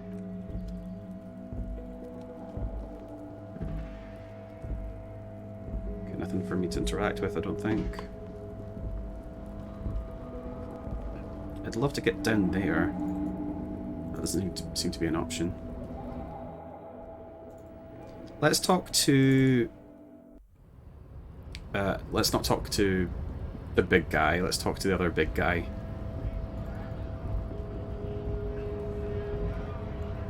Yeah, this one here. It says GRIH. Right, this one. Bastards! We have a right to work! The man yells towards the harbour gates. His voice is the loudest of the lot and oddly screechy for a man his size. Yeah, so when I spoke to this person a year ago, they were suspicious because of like their frame relative to what they were saying. What's going on here? Hold up and stay frosty, everyone. Cops are here. The broad-shouldered alpha male turns to you. He's a full head taller than everyone else You here. here to fuck with us? Beat the honest worker down.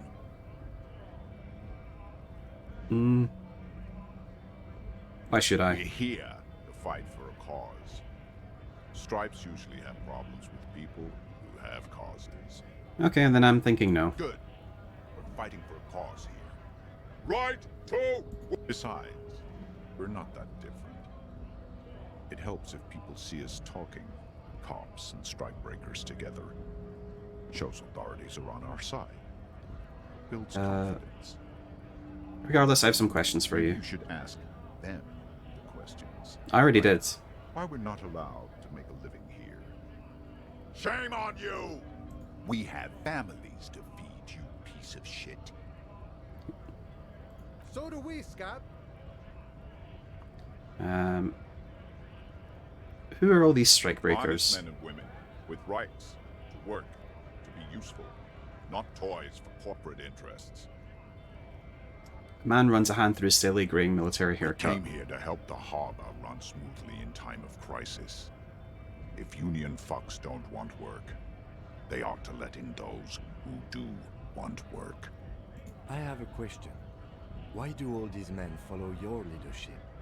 You think they follow because I'm big and loud? No, Yes. They follow the rules of the market, the rules of the economy. The marketplace of ideas.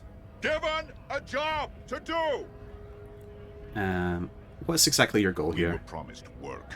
We'd be in there, working, if the bastards hadn't shut the gates. And you're unable to breach the entrance? Main gate's locked. Would take heavy ordnance to bust it open. Could try to get in through the secretary's office. Door's locked. The guards blocking the way to the access panel. Yes, I know. And I don't mean the scrawny mess punk either. I mean head measurer. Or whatever he is. Wait, head measurer? Yosemite's guy standing up there on the overhead passage. Won't let anyone by. The access panel is right behind him. How bad could one guy be? You seem capable. Bad. Standing on a narrow bridge, he's got a strategically advantageous position. And he's trained. I don't know how the Union has a trained killer up there. But that one's no joke. And my men are tired and hungry. They're workers, not fighters. Have you considered storming in? Why don't you go arrest them instead? I'm sure they've done plenty of criminal shit. They have that look. It would be better for the neighborhood if you went home, at least for now, if you can't get in anyway. I wanted to ask about No. No. They will give up eventually. Or get drunk. Leave the button unguarded. Then we charge. The man rubs his jaw, a perfectly lightly beard squared edge. What is a strike? When a bunch of ungrateful, lazy cockroaches can't get their act together, decide to block honest work for other people. He shifts uncomfortably in his worker's overalls. What do the strikers want? They mumble nonsense about boardrooms and workers' rights, while we have the right to work! When the man moves around, you perceive some serious abs underneath his tight-fitting shirt. This man is in shape. Yeah, this is why I'm sus on them. There's something odd in the way he carries himself. His set of clothing looks vaguely mismatched. The different pieces of the attire seem ill-fitting. His shirt is far too small and an unpleasantly tight fit, while the overalls, held up by a belt, seem to fit a man with much more corpulence. You wearing new clothes? He ignores your question, choosing instead to turn to the emaciated workers, raising both fists in the air. The clothes are obviously not his. Yeah. You've been talking to him for quite a while now. Something is off with this guy. Ask him where he's from. Where are you from? What's it to you? Deep set suspicion drips from every syllable. Curiosity, going to figure this strike a mess. routine, part of the investigation. I thought you looked real familiar for a second there. Am I a suspect? His eyes narrow. Crimes. I only fight for the rights of people. I already got that. I'm interested in your background. We're all workers, right? Workers stick together. Came from the eminent domain and Jamrock. Backgrounds in odd jobs, heavy lifting, cargo hauling, bouncer work. I know the drill. A monstrous shadow high above the fire traps of the domain. The 881 motorway running over this district of Jamrock. Concrete pillars rise up from the midst of the dilapidated wooden houses. On the horizon, barely visible, the hazy machinery of the harbor. Shudder and breathe on your hands. Life in the domain is even worse off than in Martinez. The cold air is stiff from the fumes of the motor carriages and lorries roaring overhead. Below, broken down, battered people mill on the dusty streets with no purpose. Yet amongst them, there is no sight of this man. No. You're not from the domain. Yeah? What makes you say that? No one there knows you. They know me. That's bullshit. The beefy man snorts and spits on the ground. He turns his attention back. I guess he's not got anything more to say to me.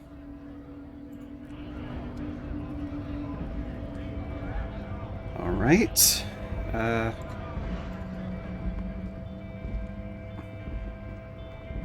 The lorry's probably stored fuel here, now they store booze. A lorry stuck in the traffic jam. This big, heavy Grad-made machine is well kept for such an old machine. The windows are clear. They've been recently washed. You can see a lorryman's cabin with personal belongings, stickers, insignia. What kind of stickers and insignia? The driver has adorned his space with a substantial collection of peculiar paraphernalia. Proclamations about honor, strength, and purity are glued to various panels. A large metal pendant hangs from the rear view mirror. The pendant features a sun crowned with wavy rays. What about the back seat? The back end of the cabin is a small perch to sleep, large ashtrays. There are several suns and wheels sewn into the curtains. Racist nationalist paraphernalia. Not unusual in this part of town. This is our guy. You think this lorry belongs to our tough guy? Likely, yes. This guy's proud of who he is. Drapes it all over his machine. He was acting tough before. This probably scared him a bit. Who knows when it will come in handy? A slightly scared, racist lorryman. Yeah, let's give him a little fright. Actually, first of all. No, never mind. Is there actually anything that's making me worse? Nah. I am drippy. Looking for something, Hunt? Come to tell me to fuck off again? Not right now, in fact. I know you're the lawyer. Hello again, officer. Okay, playing coy. So, what, the workers won't be in? Yeah, that's tomorrow. You weren't here before. It's all about money, you know? That sugary black rum stain on the counter makes you teary-eyed with joy. It's almost touching how syrupy and sticky it is. How long have you been up already? Pretty long. It's drink o'clock. Attaboy. It's coming back to him. You had your mesolimbic reward pathway worried there, not thinking about drinking all that time. It was like you weren't yourself. I've been secretly thinking about it all this time. Actually, should I be thinking about this? Looks like drinking hasn't turned out too well for me. Now you mention it, I do need a rum and lemonade. I'd love for Gart to serve me up a beverage. Forget about the bar. Or don't forget about it. You should totally try to get a drink there too. But first, you should lick that stain off the counter. Yeah, man.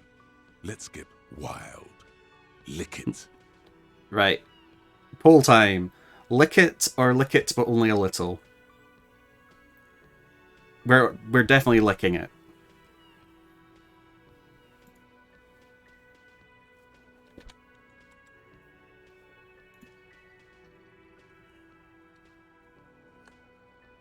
I'll just use whatever the first answer is.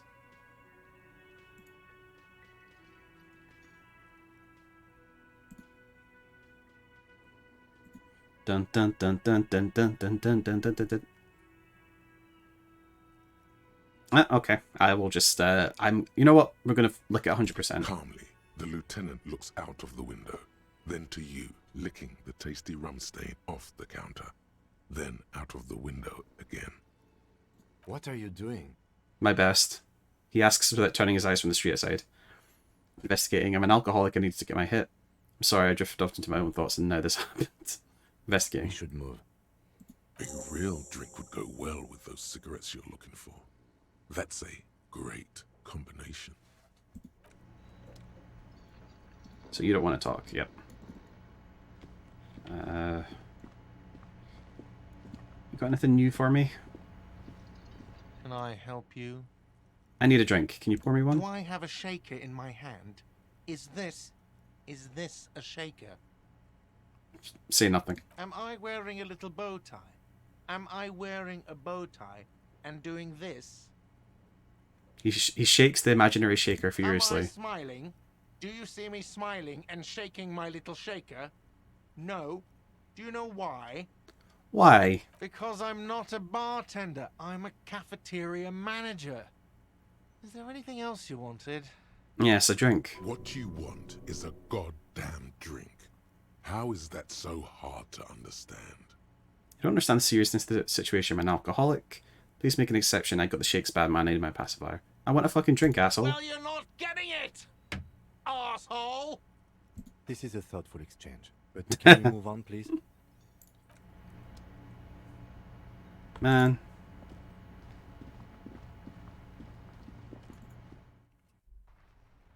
Okay.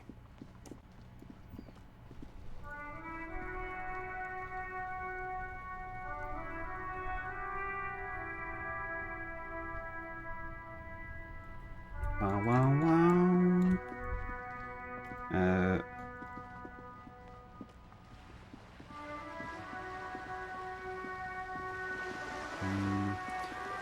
I remember there being a lady with a boat. The lonely cormorant surveys the sea indifferent to your approach.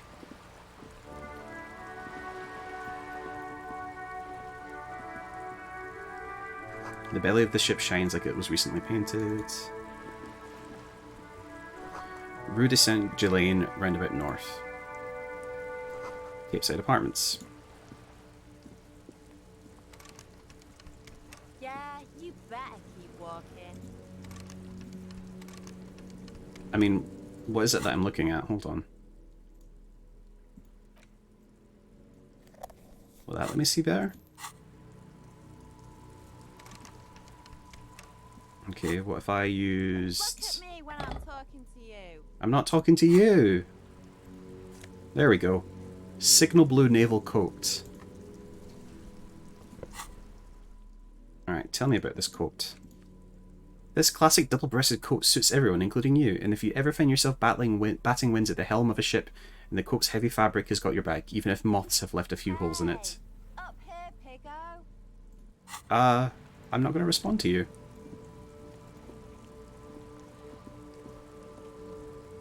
There's a girl up there. Did she spill the paint? Inside the frame of a motorcycle in repair that the tools used to assemble it. Can I get in? A sturdy metal door guards the southwest entrance to the apartment building. It's locked. The door rattles against your knuckles, but there's no response. Knock again. The door rattles again, but this time you hear an elderly woman's voice calling out from inside. Stop banging on the door! I'm not letting any more strangers inside. I'm the police. Open the door. The police? Everyone knows the police don't come round here. The hallway echoes with her cackle. But I'm not... No. I already told you. I won't be responsible for any more strangers getting into the building. Go check the backyard door. Maybe someone there will. She trails off, leaving the sentence Backyard unfinished. door. There must be another entrance to the east.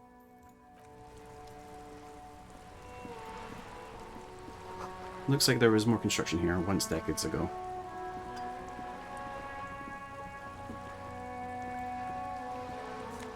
Oh. It's good for morale. See, drugs are good. Talking reserved for residents. Your room in the whirling isn't much bigger than this sloop. This is worth more than you'll ever earn in all your life.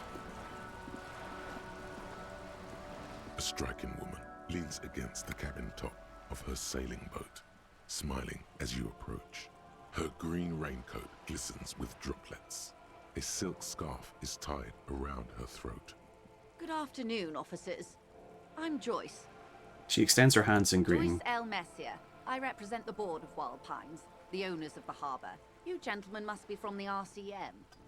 She steps closer and holds out her hand over the railing. Shake her hand. I'm glad to see you here. Her grip is tight and cold. Like steel. There is strength there. If she wanted, she could sink her nails deep into your skin. I was dispatched to handle a strike, not a lynching. Anything I can do to assist the RCM in this matter, I will. Gladly. That is good to Well, I take hear, both madam. sides' money. My colleague will take the lead on this interview. I should let you know that he is recovering from an unusual medical episode. Very unusual. But I can assure you of his ultimate competency. I've not told you anything, kid. It happens quicker than a shooting star. But did the lieutenant just wink at you? How interesting. I wish you a swift recovery. In the meanwhile, you have my full cooperation, and the full cooperation of the Wild Pines group. You seem rich. Can I have some money? Is what you want to say, but it isn't that easy, is it? What? Why not? Look at that lady. Take a gander. Squint your eyes, bub. What lustrous hair? A well-kempt, yet tastefully short bob of dark hair. Despite the first hints of grey, she's elected to keep it au naturel, shaped into a permanent wave, late 40s style, positively statuesque, while dull orange pearls hang from her earlobes, red from the cold. Her light green eyes scan you, full of knowledge and worry, wealth and all its possibilities. Yeah, so? Now look at you, you misery-clad simian, barely able to tie your own laces. Your armpits are lakes. A scythe of booze precedes you. Your hair sticks to your forehead, and your underwear feels uncomfortable. You're poor. Poor as balls. You can't ask this person for money. You're Ashamed? I'm not ashamed. What is this feeling? I've never felt it before. I'm a goddamn working man. I'm not ashamed to shake this leech for some dough. As I should be, for even considering it. This is a woman and I'm a man. Yes, I should make my own goddamn money by now. I'm not... I'm not ashamed. You think your little communism protects you from this feeling? No. The more demeaning it is to grovel at her feet. As I was saying, if there's any way I may be of assistance, please don't hesitate to ask. Do you know anything about these tattoos? That's the man who was killed. I'm afraid this is a discussion for once we've cleared the lynching question. So you know something about the Best tattoos. not tie the fourth day to the bat's day on this. I hope there is something else I can help you with. Okay, tell me about the lynching. Quite a few things, I'm afraid. She falls silent for a moment, contemplating The something. information I'm to share with you includes sensitive trade secrets. For the sake of my employer, I have to ask for your names and badge numbers. That might be a problem. Of course, ma'am. We should have introduced ourselves. I am Lieutenant Kitsuragi from Precinct 57. And this is my colleague from Precinct 41, Detective Dubois. I'm afraid Harry doesn't have his badge at the moment. I hope mine will suffice. Oh, and what happened to yours, Detective? She returns the lieutenant's badge and turns to you. Remember when my partner told you I'd recently suffered from an unusual medical episode? My lost badge is related to it. I see. So are you saying you lost your badge during the course of this episode? It's possible after a night of heavy drinking I lost all my memory of life and the world. Could have eaten it for all I know. I don't remember anything. The world is the city. Yes. I can't hear you, darling. Speak up, please. I could have eaten it for all I know. Oh dear. Some kind of encephalopathic amnesia. I don't even know how to respond. I do believe you, naive as that may sound. I simply can't imagine what you gain by faking such a condition. As I said, ma'am, his technique may be very unconventional, but he is an officer of the RCM. I feel as though I've done like a sequence break or something, because like the way Kim is talking about me, like I feel he's been given information that I haven't given him. Of course, I sympathize, but I'm afraid I simply can't share anything more until I've seen that badge. How do I negotiate my way out of this? Come on. She's yeah. a negotiator. Just float a favor at her. Insinuate. Surely there's some way to demonstrate our law enforcement credentials. I will be frank with you. Hi, if Frank. I'm going to break protocol, I need to be able to justify it to my superiors. They're going to want to see something very tangible. You're in, but expect her to drive a hard bargain. Like what? Reports from inside Terminal B suggest it's a hub for the local drug trade. This is an open secret in Martinez. The Union controls the terminal, so it goes to reason. They're profiting from this trade. The company has tried looking into this matter before, to no avail. Perhaps someone with your authority and resources might turn over the right stones. Or you can recover your badge, though if I may be blunt with you, it sounds like that may be a lost cause. Detective, a word in private before we continue. Excuse us for a moment, madam. This is not going quite as I hoped it would, Detective. How did you hope it would go? Honestly, I was expecting you to use your unorthodox technique to keep her off balance, and not volunteer us to be her henchmen. Oh, so we're henchmen now? This woman is running circles around us. She might have known about your misplaced badge all along, or she's simply an adept improviser. Either way, we've played straight into her hands. What do you propose, that we don't investigate the drug trafficking? No. If there is reasonable suspicion, we must investigate. Otherwise, she could claim we are siding with the Union, or that we are on their take. We'd never hear the end of it. Ignoring the 30 real that I have in my pocket. What I propose is, we ask her, then we investigate, briefly. But do not share the outcome of this investigation with her. We tell her it's done, and demand for her information on the lynching. Oh, that would be fantastic, but do we have the time? The world is large, and your badge is 8 by 6 centimeters. You could request a new one from your station, but that would literally take months. Let's finish the conversation with the lady here, and then we'll call it a day. How's that sound? You're back. Good. What can I help you with? What can you tell me about the strike?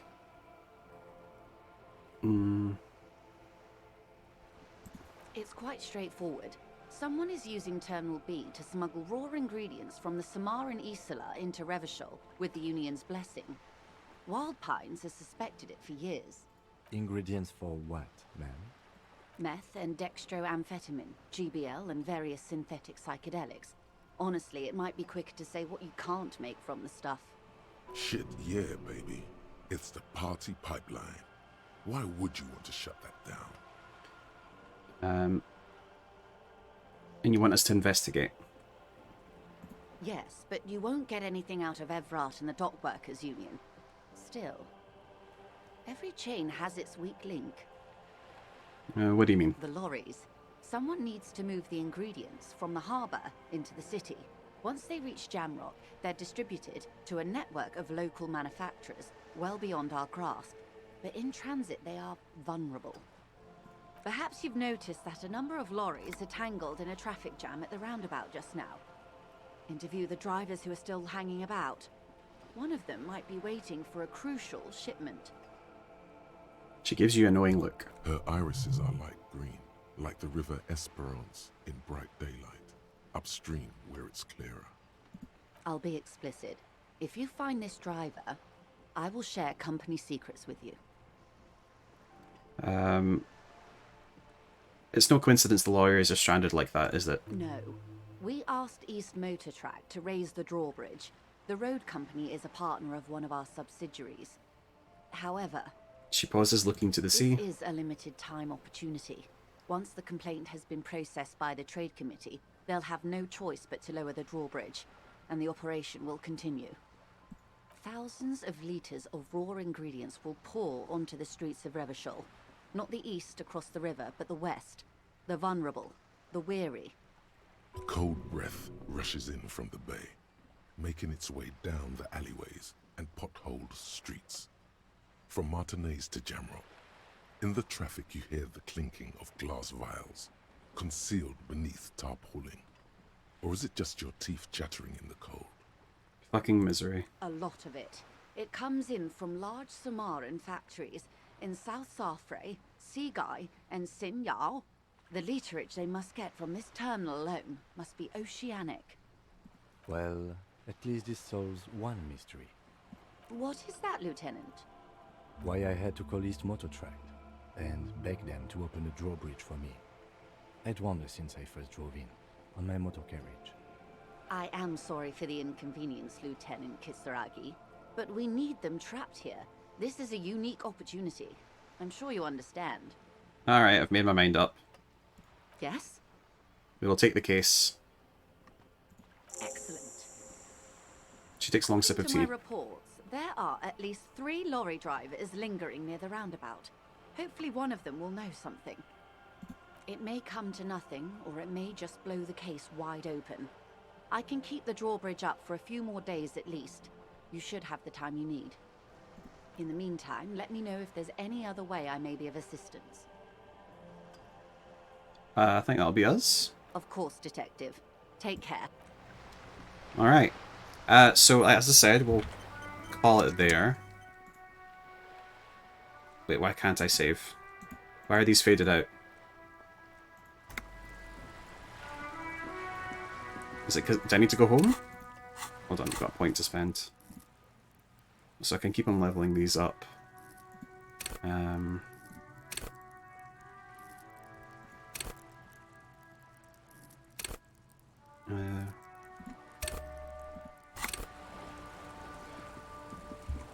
Oh, there we go. So, yeah, the last time I played was, oh, almost exactly a year ago. That's funny. Main menu. Okay, we'll call it there for today, folks. That was fun. I'm gonna have to decide whether I want to play more off stream or not, because I can imagine spending a few more hours doing this, but I don't know if that makes for great watching. You know? Yeah, you know what? We'll call it there for today. I hope everyone had a great time. We did stream longer than normal, but there was a lot of talking and listening to do, so...